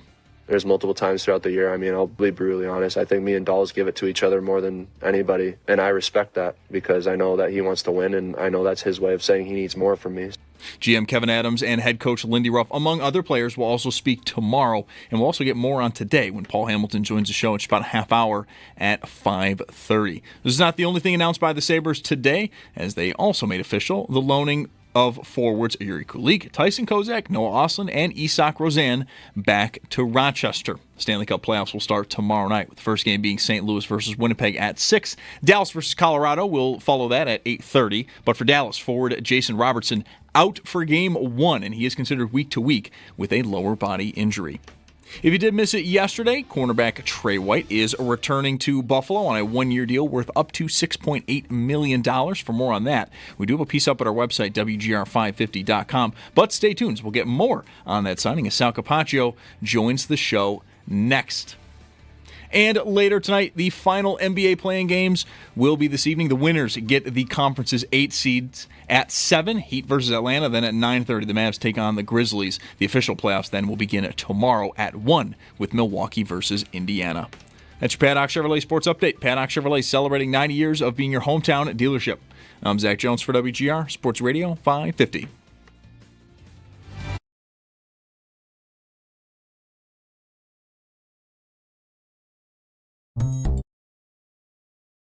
I make a special carpaccio for your sis. Oh, now that sounds really good.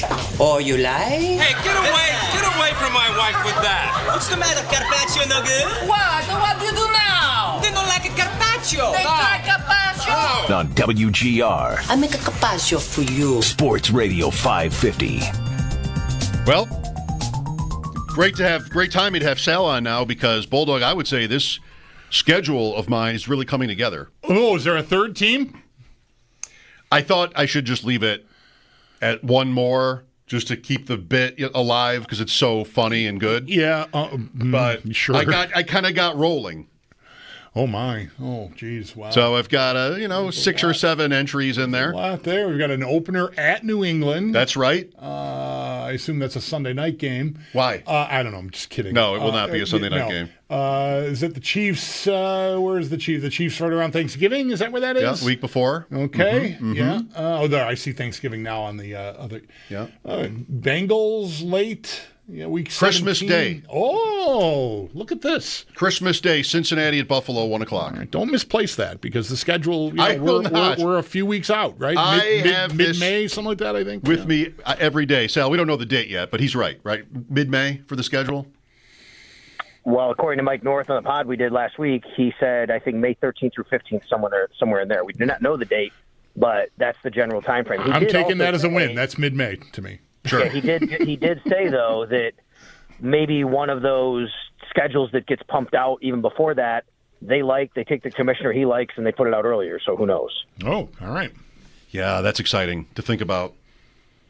Bengals at Bills, Christmas Day, Sal. What is that process like? Does Mike North walk in with like a scroll of papers on like a pillow and bring it to the commissioner and then waits there, walks up some stairs to the throne, hands it to the commissioner, and then walks back down and stands there and waits, just like, it looks like he likes you, looks like and the commissioner's like, oh. Send it back. Thanksgiving. No! And just throws the stuff at Mike North. Send it back. Sorry, Sal. You really didn't ask for this whole scenario to be painted. I got a little loose there. I think it's a good question. I've wondered the same thing in a different way, which is, okay, so the commissioner, he has to approve it, right? He's the commissioner. You're going to take it. Okay, I like it.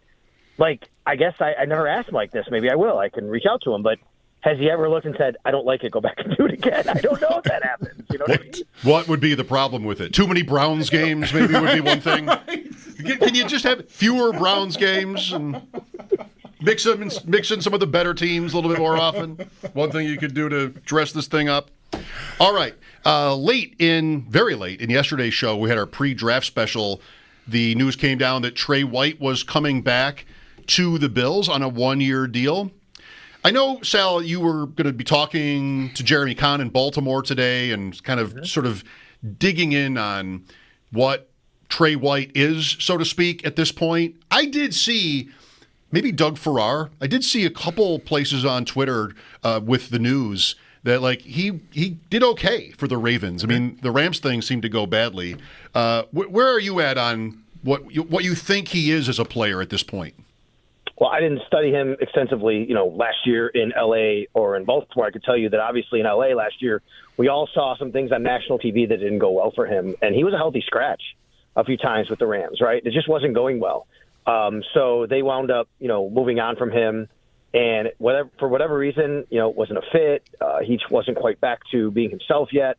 Whatever. I even looked. I mean, he was playing a little bit of special teams too in LA. It just wasn't really the spot on the roster for him, and when it wasn't going well. So he goes to Baltimore, and from there, I mean, if you talk to people from Baltimore, like I did today to Jeremy Kahn, the way he put it was, there was nothing special, but nothing stood out negatively either. Like, he was just there, and he kind of did his job, and he wasn't, like, jumping off the page like, oh, my God, great plays here and there, but was nothing that made you go, oh, my God, this is terrible either, like you might have said in L.A. And I thought about it and said, well, it's kind of like what the Bills have had a little bit in guys like Dane Jackson or Levi Wallace over the years, right? Which is, okay, yeah, you can win and put them on the field, and they're there, and they're never going to make these, they're not really going to be difference makers for you, right? But at least they're not going to really hurt you in games necessarily. I guess you could have a play here or there. So I think that's what Jeremy's thought was on that. I will say this, guys, just from what I know and people that I've talked to, the reason the Bills did this in part is because they believe that there was an uptick in play when he got to Baltimore. And through his time in Baltimore, from the time he got there to the end of the year, they like what they saw and how he was trajecting. His trajectory was going up, and that's why they were comfortable in this. And you guys know I've been on here a few times, and I've mentioned that I think they would, probably sign a veteran cornerback. Tre'Davious was definitely a name that I heard that I brought up. Also, Stephon Gilmore was a name I heard, and Kendall Fuller was a name I heard. So didn't know exactly where it would land. It was always a possibility. But to me, I just feel like they felt they needed to get a guy who they think can be a veteran who is going to understand their system, be able to go out there, they're comfortable with, but it doesn't have to be the answer to what they need in the long run at the position. And by long run, I mean even through 2025. Yeah. Didn't we see maybe yesterday or the day before there was another veteran corner, former Eagle, Bradbury maybe, that they had him in for they talked. I don't know. There was some connection there. So that was still percolating. So what do you think? Does it do anything to how you feel about the importance of finding another corner in the draft? My choice would be no. I think, maybe slightly, maybe you don't need to do it at 30 as urgently if it doesn't fall the way you like and you can wait until round 2. But I still think ideally they find someone to put opposite Benford and have Trey White here as a fallback depth piece. Yeah, I don't think it changes anything. In fact, I think it emboldens me even more on things that I've said to you guys. And what I've said consistently, as you guys know here over the last couple of weeks, is I think the first 3 picks will be defense. I think they'll go mostly heavy defensive line. I expect a cornerback to be taken, but not with the first pick. I'm in the same spot right now. I think this actually emboldens me because, to me, let's go back to the conversation we had last week, even before all this, Bulldog, which is they said in their own words when they signed Larry Ogunjobi, and why did they sign Larry Ogunjobi still, despite knowing he had a 6-game suspension, and Brand Bean going, well, we kind of didn't know that was going to happen until we agreed to terms, and we wouldn't assign 2 guys with 6-game suspensions, but there was nobody else left. That's right. So what does that tell you? Well, they still need a defensive tackle. That wasn't the case at corner. Corner was, there are veterans out there, and we can kind of get by here, and we can bring guys in, but it doesn't mean that they're all set. They need a younger corner to be able to play. And I think that this draft still sets up, and it always has looked like this for me, where the Bills are going to concentrate mostly on defensive line early, very early, and corner, but probably wait a little bit on that. And I think now with the addition of Trey White, especially at the money that he could possibly be getting, right? I mean, look at the money, and the money usually tells you a bit of a story. Like, it could be, we don't know the exact details of the base salary. Right, I was just about to ask. Yeah, it's pretty low, and I think, you're probably looking at incentives, and that could be the way he gets to 6.8. But let's think about the fact that they already are on a hook for 4.1 last year. Like, they're counting $4.1 million for Tre'Davious White no matter what on top of his salary cap this year. For them to do that, for them to sign him to a max 6.8 tells me they think that, he's good enough at least to put on the field and be able to play here for them. And, hey, who knows? Maybe he does wind up being quarterback 2 opposite Christian Benford. There'll be a fight for that with him and Dane Jackson and Jamarcus Ingram right now, and then whoever else comes in. Right. Yeah, you wouldn't lay that out. I mean, again, not knowing exactly what, I mean, that cap hit could be as low as what? I mean, another $1 million on top of the 4.8, and the rest is all incentives. But still, my sense is they think that if they need him to play, that they'll be okay. I think they feel that way, right? I think it remains to be seen because we like I said, we saw earlier in last season it didn't go well, and then it started to get better. So, look, I mean, one of the things I've heard today, one of the criticisms I heard and I read is, Bills fans saying, oh, my God, all they do is go back and get these older guys who played for the organization and they come back. And listen, the Bills have done that. There's no doubt. They're not unique. Every team does this. What's unique is the Bills have had the same regime for 8 years, so they have more of these guys that happens with. Right, but Kansas City has done it. They bring guys back. The Eagles have done it. They bring guys back. The Ravens have done it. They bring guys back. Teams do this all the time because they're familiar with guys. They know their system. They know what their work ethic is. So different than anything else we do in life. If you own a business, you've worked with somebody, you go somewhere else or that person leaves, you might bring that person back because you know what you're getting in that person. So that's not unique to the Buffalo Bills. What is unique is the Bills have had more of those over the years because they have the same GM and head coach for 8 years, and most teams don't have that. I think it's been covered, but for me, we might want to draft a corner as early as 30. We could easily say we need one short-term and long, but the risk of having him start right away is, maybe not ideal. That it's a difficult position to it's not running back, where you just sort of step right in and excel.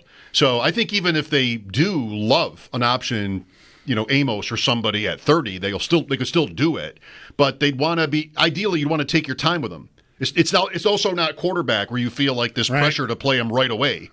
So this alleviates that particular risk. This could especially be true, Sal, if they really like the East Carolina kid coming off the ACL from September, Ravel. Yeah, that's a good point right there. Look, am I totally eliminating and saying there's no possible way they're taking a corner at 30? Of course not. I'm not going to sit here and do that. I don't know what their board looks like. They may have Amos or Maxwell Hairston or someone ranked 15th on their board, and suddenly they're sitting there at 30 going, oh, yeah, I mean, why not? We got to take this guy. There's no doubt that could happen. But I think given by what you're saying, that there's more of an urgency. There's a spot right now for a defensive tackle.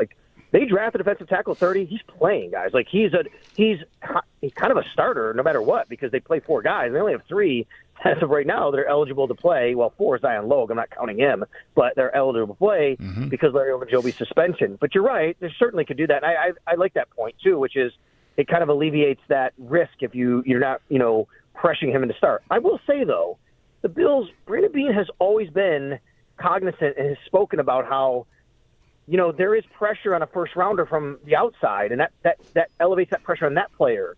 And that, especially if you reach for somebody, if you're not quite the value there, that's why you don't draft for need, quote unquote, which is if you draft for need, you take a guy who's really a second round valuation that you have, but you take him in the first round. That's unfair to the player because he's going to have these expectations that you put on him, and you don't want to put those on him. So I think you have to consider all of that. As far as the draft goes, of course, round 1 is Thursday night. I say, of course, because it's all we talk about, so I'm not going to forget that.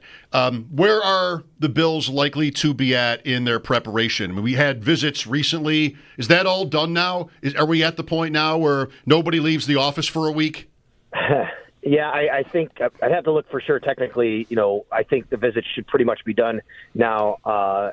Look, all of their prep is done. The setting of the board is pretty much done at this point.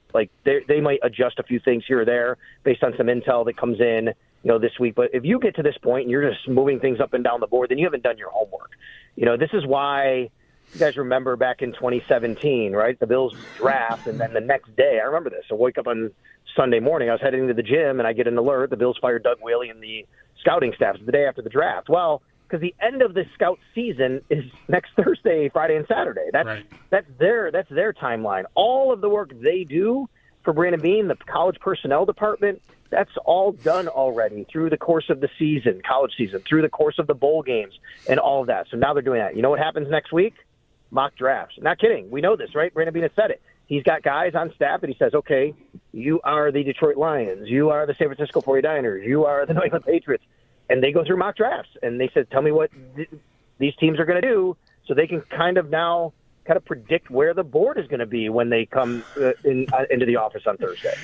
There's also, I saw an article about Carolina, which is Dan Morgan, who was in this front office, saying how he's got Eric Eager, used to be on our show a lot, went to Sumer, and then he went to Carolina's front office, and how one of Eric's jobs is sort of charting 20, that was his number or so, media mock drafts, and he might have said that there are teams that go up to 100 on this, and hopefully that's a thing the Bills would do too, because for a long time, if not still, I think a lot of teams would have been like, just absolutely not.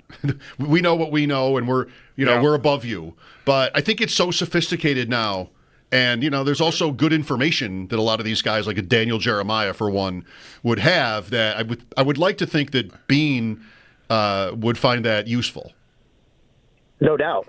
And he's told us that before. So they'll do that, starting next week. And then honestly, we've talked to Brandon Bean about this. Thursday's more of a, hey, all the work is done. I'll just go to the office at night and let the draft play out. Like, it's been a day where, he's gone golfing in the past, I think, and, with Joe Shane when he was around and stuff like that. So the work is pretty much done, guys. Now it's just time for them to really kind of make sure everything is set. They're prepared for all scenarios and situations. And who knows? Maybe phone calls, right? Draft. Hey, this is where you say you call up to pick number 25, let's say, and say, hey, just keep us in mind. When it gets to your pick, there's a guy we like. If he's there, we'd like to talk with you.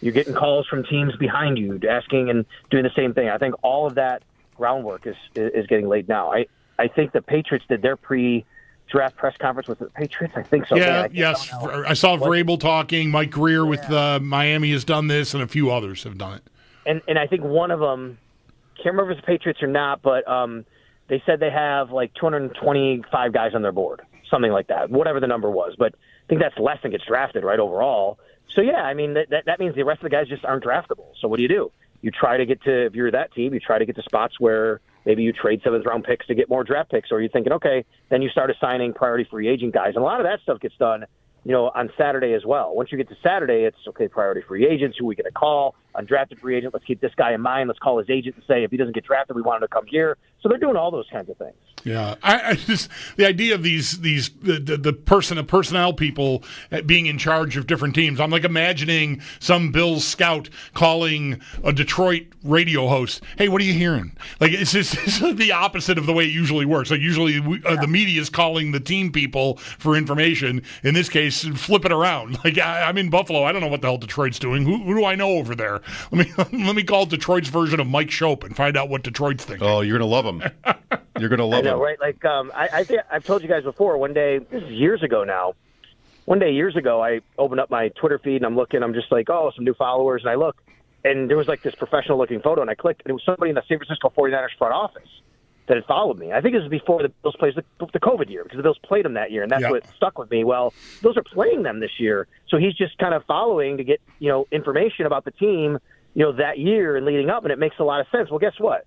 That goes across the board. I mean, since then, I've kind of learned and understand that that's what they do. If you follow, other media from those markets, why wouldn't you do that? You're getting information that you're gathering from what the media is saying and the mock drafts and all the reports coming out. I mean, it is big business, and that's what they're doing.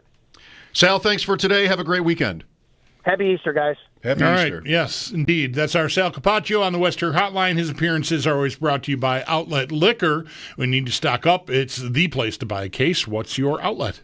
That point right there is probably part of why sometimes Sal just can't tell you everything that happened at practice. Because the Niners are reading them. I don't know. Right. Are you following this Cubs game? I am not following the Cubs. I'm following the golf, and I'm barely really following that. So you're at the Cubs today on a Friday. Hopefully it's nice weather. Yeah. It's the 7th inning stretch. It's time to sing. It's the highlight of the day. It's 2-1 Cubs over Arizona. Game is moving along pretty smoothly. You got the lead. This is a great time. Bottom of the 8th, it's now 13-11. What? So the Cubs got 5 in the 7th for a 7-1 lead. Arizona got 10 in the 8th. And the Cubs got 6 back in the bottom half of the 8th. So it's 13-11 Cubs in the bottom of the 8th, still batting. Sounds like a great day in Wrigleyville. That escalated. You know, that escalated. You want to leave? It's the 7th inning stretch. Let's stay for the song. Right. Let's just get out of here. Catch the train. You know, it's Good Friday. I thought this was going to end up in someone tragically destroyed the song. Oh, well, that may have happened. That's where I thought you were going. You're enjoying a nice day. You mentioned the 7th inning. I'm like, oh, God, who sang? Maybe what happened? Maybe the song was so amazing, good or bad, that pitchers have not been able to concentrate since that happened. I don't know. I don't know who sang today. 13-11, now at the end of 8. The Cubs left the bases loaded with 6 runs in to go back in front. What now? Arizona should score like 20 in the 9th? That's what I'd be rooting for. Sure. Oh, yes. More chaos. More old style. I'm just hanging out. Next up, we'll recap the Sabres season, to some extent anyway, for a few minutes, with Paul Hamilton, who was down with the Sabres today as players packed up for the year. Mike Schopp and the Bulldog here. This is WGR.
Locker cleanout is in the books for the Buffalo Sabres. A number of players spoke today, including Rasmus Dahlin, Tage Thompson, and Alex Tuch. And we'll get more on that as Paul Hamilton will join the show coming up next. Tomorrow will be day 2 of Locker cleanout. We do expect to hear from GM Kevin Adams and head coach Lindy Ruff, along with many more players. And the Sabres did also announce today that they have loaned forwards Yuri Kulik, Tyson Kozak, Noah Ostlund, and Isak Rozan back to Rochester.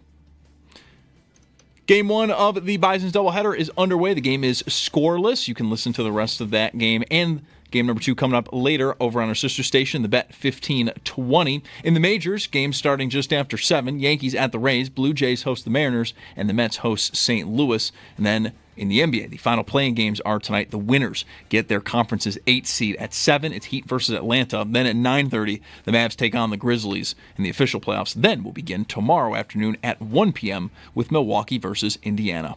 That's your Paddock Chevrolet Sports Headlines. Paddock Chevrolet celebrating 90 years of being your hometown dealership. I'm Zach Jones for WGR Sports Radio 550.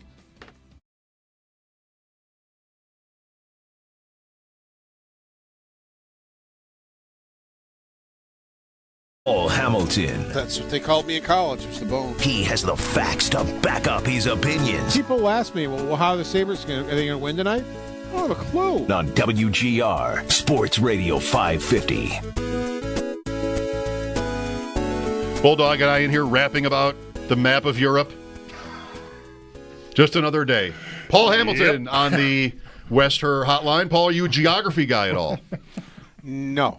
Not a maps guy. Do you know what France looks like, Paul? Could you identify France on a map? You find France on a map. You know, it's across the English Channel from England. You know where England is? Go south. So it's kind of over there. I was watching a game show where Holy cow. This was a I'm mad at this woman. I've thing. never seen this show, and Mike has poisoned me with this nonsense. So she didn't know where France was? No. No, basically she decided nobody else is going to beat this one guy, so I'm just going to pick his category and lose to him on purpose. Well, not on purpose, but I'll definitely lose. And then from now on, he has to play the other categories. I won't explain the entire game, but she sort of decided to try to help everybody else by cutting this guy's legs out, which she did not really do. Anyway, Paul, how are you? I'm well. Happy Easter. Thank you, you too. What were a couple of today's highlights, if I can use that word, things that to you were the most interesting things said? You know what? They're just basically saying what they've been saying. I mean, that it's just not good enough. They have to be better. They're tired of losing. They're tired of not being in the playoffs. I think they think they're rather close, but it's still not good enough. Darlene was talking about, they had a good month and a half, whatever it was, but it's still not good enough. They played better, but, it amazed me, too. I mean, he's been here 7 years. I mean, it blows me away that he is a 7-year veteran already. And really not a lot. Alex Tuch said as far a contract that they are eligible to start talking to him July 1st if they so choose, and he basically said he hasn't even thought about it. Yeah, I heard that. I have a hard time buying that. I haven't talked to my wife about it. Like, dude, I don't know. I mean, I'm calling Alex Tuch a liar on the radio. That just sounds like, that sounded ominous to me. I'm just going to say it that way. That he hasn't thought about whether he wants to be here and hasn't talked to his wife about it. And my first thought was, where's she from? He's got ties here growing up where he grew up. I don't know, man. I thought that wasn't the I love it here, I love these guys, we're going to break through. He did say he loves it here in Buffalo. Okay. He wants to win here, but he said he hasn't even spoken to his wife about it yet. Yeah. Is basically where he went with that. A little bit kind of like what, Bo Byram has said. Oh, Paul, he wants no part of being here. I heard you with him in pregame last week one day. Was that last week one day you talked? And that's the second time we've broached this he subject. just could not possibly sound less like someone who wants to sign. And I'm fine with that. Like, you like this player, I think, a lot more than I do. Because I feel like, there are times when he and Dahlin look incredible together. But apart from Dahlin, he really scares me. And a big commitment to him on top of the other defensemen they're already committed to would really concern me. But I don't think I got to worry about it because it would shock me if he committed. Now, I'm not saying the Sabres should just walk from him. He's got value. So they should find their way to a bridge or whatever's got to happen to walk him to free agency and see if they can find a trade for him. Maybe even trade him this offseason if you want to. But there's no way he wants to sign a long-term deal here the way he sounds to me. Yeah, no, I would agree with that. They've got 2 years before he hits unrestricted free agency. So, and that's kind of what happened with, Reinhart. There was still a year left where he would have had to sign a 1-year deal, which he told them he's willing to do, but he also told them that's it. Then he's gone. So they realized, well, we better get something for him. Right. If that's what. So if the Sabres wanted to, they could have kept him 1 more year and then lost him to free agency. So they've got a little bit of time to figure that out. But hey, he spent a month and a half with a team that was playing pretty good hockey. If he thought, well, maybe this would work out here, maybe this isn't too bad, and. But he just doesn't want to answer the question. He doesn't even want to broach it. I'm with you. It's like, well, you're on the brink of the biggest contract of your life, and you haven't thought about it. Right. Really? Yeah, really? That's exactly. That's what you've told me twice now. Right. That you haven't thought about it. And look, Tuck's not the biggest contract of his. Well, it will be the biggest contract of his life. Yeah, I'm talking about Byram. I know, but I had the same thought about Tuck. Mm-hmm. That it's time this summer to do it, and so again, I'm not. They're not exactly the same. And I value Tuck very much. So Byram, I do not. But I just think whenever a player talks vaguely like that, it sets off alarm bells. In both cases for me. I have not thought about contracts for them. Is that okay? That is absolutely okay. I have not thought about it. Yeah. Sorry. Especially when people are asking you about it. And it's like, all right, they're asking you about it, but you still haven't thought about it? Well, Paul, I guess, how do you want to answer this? How far away are they?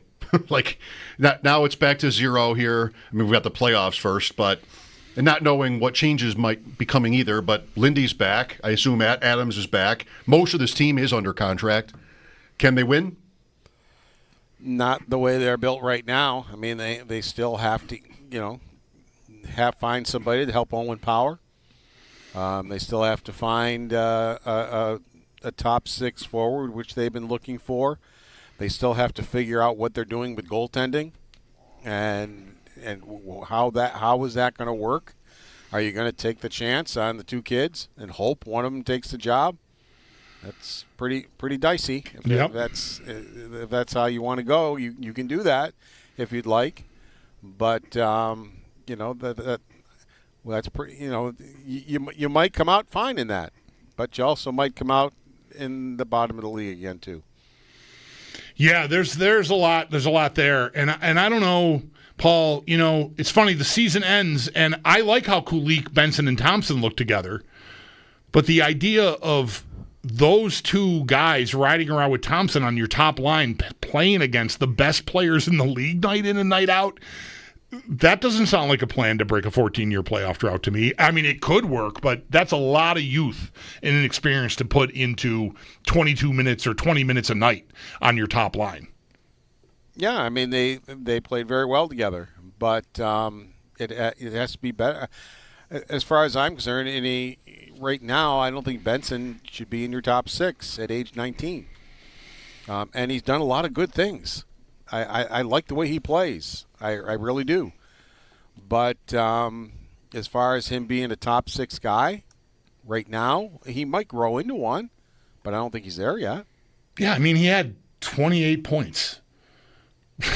So I mean, I know there's more like generating, zone time and scoring chances, and as long as the line works, and he wasn't in that spot all year long either, but still, he's not exactly breaking the door down on the score sheet. So yeah, I'm kind of with you there. I like the player a lot. I'm encouraged, but that's a lot to ask, I think. That's a big lift to think that's going to work. Because your left winger on your top line, you're looking for 60 points. I mean, he's not even to half of that yet. Mm-hmm. At least 60 points. I mean, to me, that's like a bare minimum what you should be looking for there. So I think that is tough. That is tough, too. I did like what I heard. I really like Zucker today. I didn't hear all of it, but I heard hope is a you-know-what strategy, which thank God someone said it, because Lindy yesterday was talking about carrying this over, and plenty of guys are talking about carrying it over. And look, you learn how it needs to be done, that can be carried over. That now mentally how to play. But to actually do it in games that matter in the standings at Christmas time, I mean, you've proved nothing to me by doing that in March. Yeah, and that's what we just talked about with goaltending. Are you going to go into it just with hope? Is that your strategy? Right. Hoping that that Luukkonen rediscovers what he had last year, or that Levi is going to be able to take what he's doing in the American Hockey League and do it in the National Hockey League? I mean, I agree with Jason Zucker. I think that's a very dangerous strategy. It could work, but it's a very dangerous strategy, and it's a recipe for year number 15. Do you have a cup winner or team you like in the playoffs that maybe is not everybody's choice? I don't know. I liked Dallas last year, and I don't dislike them this year. I think I'm going to stick with that. I know they did not finish well, but I've seen plenty of teams do well in the playoffs. Sure. That didn't finish well. I think way back when we were all little tykes or whatever, I kind of remember maybe the Buffalo Sabres did pretty well in the playoffs. After limping to the line, sure. Yeah, limping to the line. Yeah. So, the Dallas Stars are still a team that I think they've got the goaltending to do it. Now Robertson is going to be out for a while. That's not going to help. Right, and Heiskanen is still. I've not seen anything today that indicates he's going to be ready for game one or even this series. So that's a big piece too. It is, and they would need those two players back fairly soon if they're going to pull this off. Thank you, Paul. Enjoy your Easter weekend. Thank you. Take care, guys. All right, it's our dude Paul Hamilton on the West Her Hotline. His appearances on WGR brought to you by Equitable Advisors. Planning for your future is about more than just money. Let Equitable be your guide. And by Relax Honda. Relax, we got this. I messed up my schedule. Well, no, what happened? I'm too embarrassed to even show. Come on. I put Atlanta and Carolina as home games and their road games. Oh. Can't you just squeeze a little A in there? I no, because I do both the A, but then also all caps for home. Oh, I see. So, no. Oh, wow. I had to cross them out. Wow. Do we know for sure that the Bills aren't going to play 10 home games? I'm pretty sure. Okay. Again, that could be that commissioner on the throne veto thing you brought up with Sal. You got plenty of sheets of paper in there. You can write it all over? Yeah. That's what I would do. I'll just do another one. Right. Maybe I'll make changes. Because, I'll be my own commissioner on this. I don't like how this lays out. Right now I've got all the 3 home division games toward the end. And the road games all are earlier. So I don't think that's perfect. No. That happens. Yeah. That happens, but I don't think that that's perfect. So, we'll just have to keep working. Mike Schopp and the Bulldog here on this Good Friday. Thanks for listening. We'll be back after a timeout. This is WGR.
Call him back.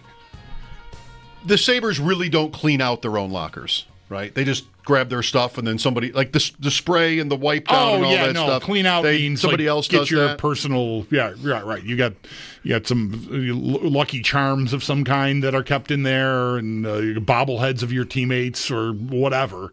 That's what comes out. When I clean out, and don't ask me the last time I did this, but when I clean out like a closet or something, I did this last Saturday. Doesn't that include? It's not just moving stuff out. It's also neatening. It's also dusting, maybe even painting at times. Just like there's more than just like moving boxes. That's not cleaning out so much. It's got to be more than that. Yeah. No? I definitely neatened. I discarded and passed down. My boys are both my size-ish enough that, stuff that I'm no longer utilizing, footwear and clothing. I'm like, okay, it's time. I'm just throwing stuff out of the closet. Here's some shoes, here's some shirts. Do what you want. Do they want any of it? Yeah. No, they took a bunch of it. They do? But when I got the floor clear, because I have way too many shoes, boots, sneakers. I kind of have a problem. So I edited. I did a good job. I made room to comfortably put all remaining pairs of footwear neatly on the floor. But while it was empty, I looked at it and thought, I should vacuum. And I didn't. I just threw the stuff back in there. So I did not go all the way. No, right. I stopped short. In my defense, I absolutely did not want to vacuum. But a thought I did have was, my wife's asleep. This is like, noon last Saturday. She'd worked all night. She was working the next night. Like, I don't want to run the vacuum in the room. No, I can't do that. That was your excuse? Yes. So I could quietly do the other stuff without disturbing her. The vacuum would have been too much. I'm going to try that tonight. My wife's in Texas. I don't want to disturb her. Yeah, right. That works. I don't know. I'll come up with something. There's got to be some reason why I won't do it. The Cubs held on 13-11, a game they led in the bottom of the seventh 2-1. They held on to win 13-11. It sounds on Twitter like, if you will, that maybe something exciting happened in the ninth, but Arizona did not score and finish the comeback. What have we got tonight? We've got Toronto's home to Seattle. What game will you watch? I have not Yankees looked Rays? at the sport. We got the final play-in games in the NBA tonight. You'll watch that? No, I'm not going to watch anything. We've got plans with friends, so I don't, and that does not include sports. We're going to our friend's house, and the TV will not be a part of the night. They might have Giants Angels on. They will not have Or Giants Angels on. They will not have anything on. 2002 This is a house where the kitchen is the star of the show. Okay. No, nothing against the rest of their house. I have I've never been upstairs in this. Oh, no, I have, because they have a finished attic. So I say, but the kitchen is great. It's one of those kitchens with like 4 stools on the one side, a huge counter. Like, you can comfortably sit in there with 3 couples and have drinks and food, and it's great. Nothing against the rest of the house or the Giants or the Angels. I actually have something against the Giants and the Angels. Well, for more on that, tune in next week. Joe Goodberry joined us earlier to talk NFL draft and the Bengals. Mike Schopp and the Bulldog. It is Good Friday. That is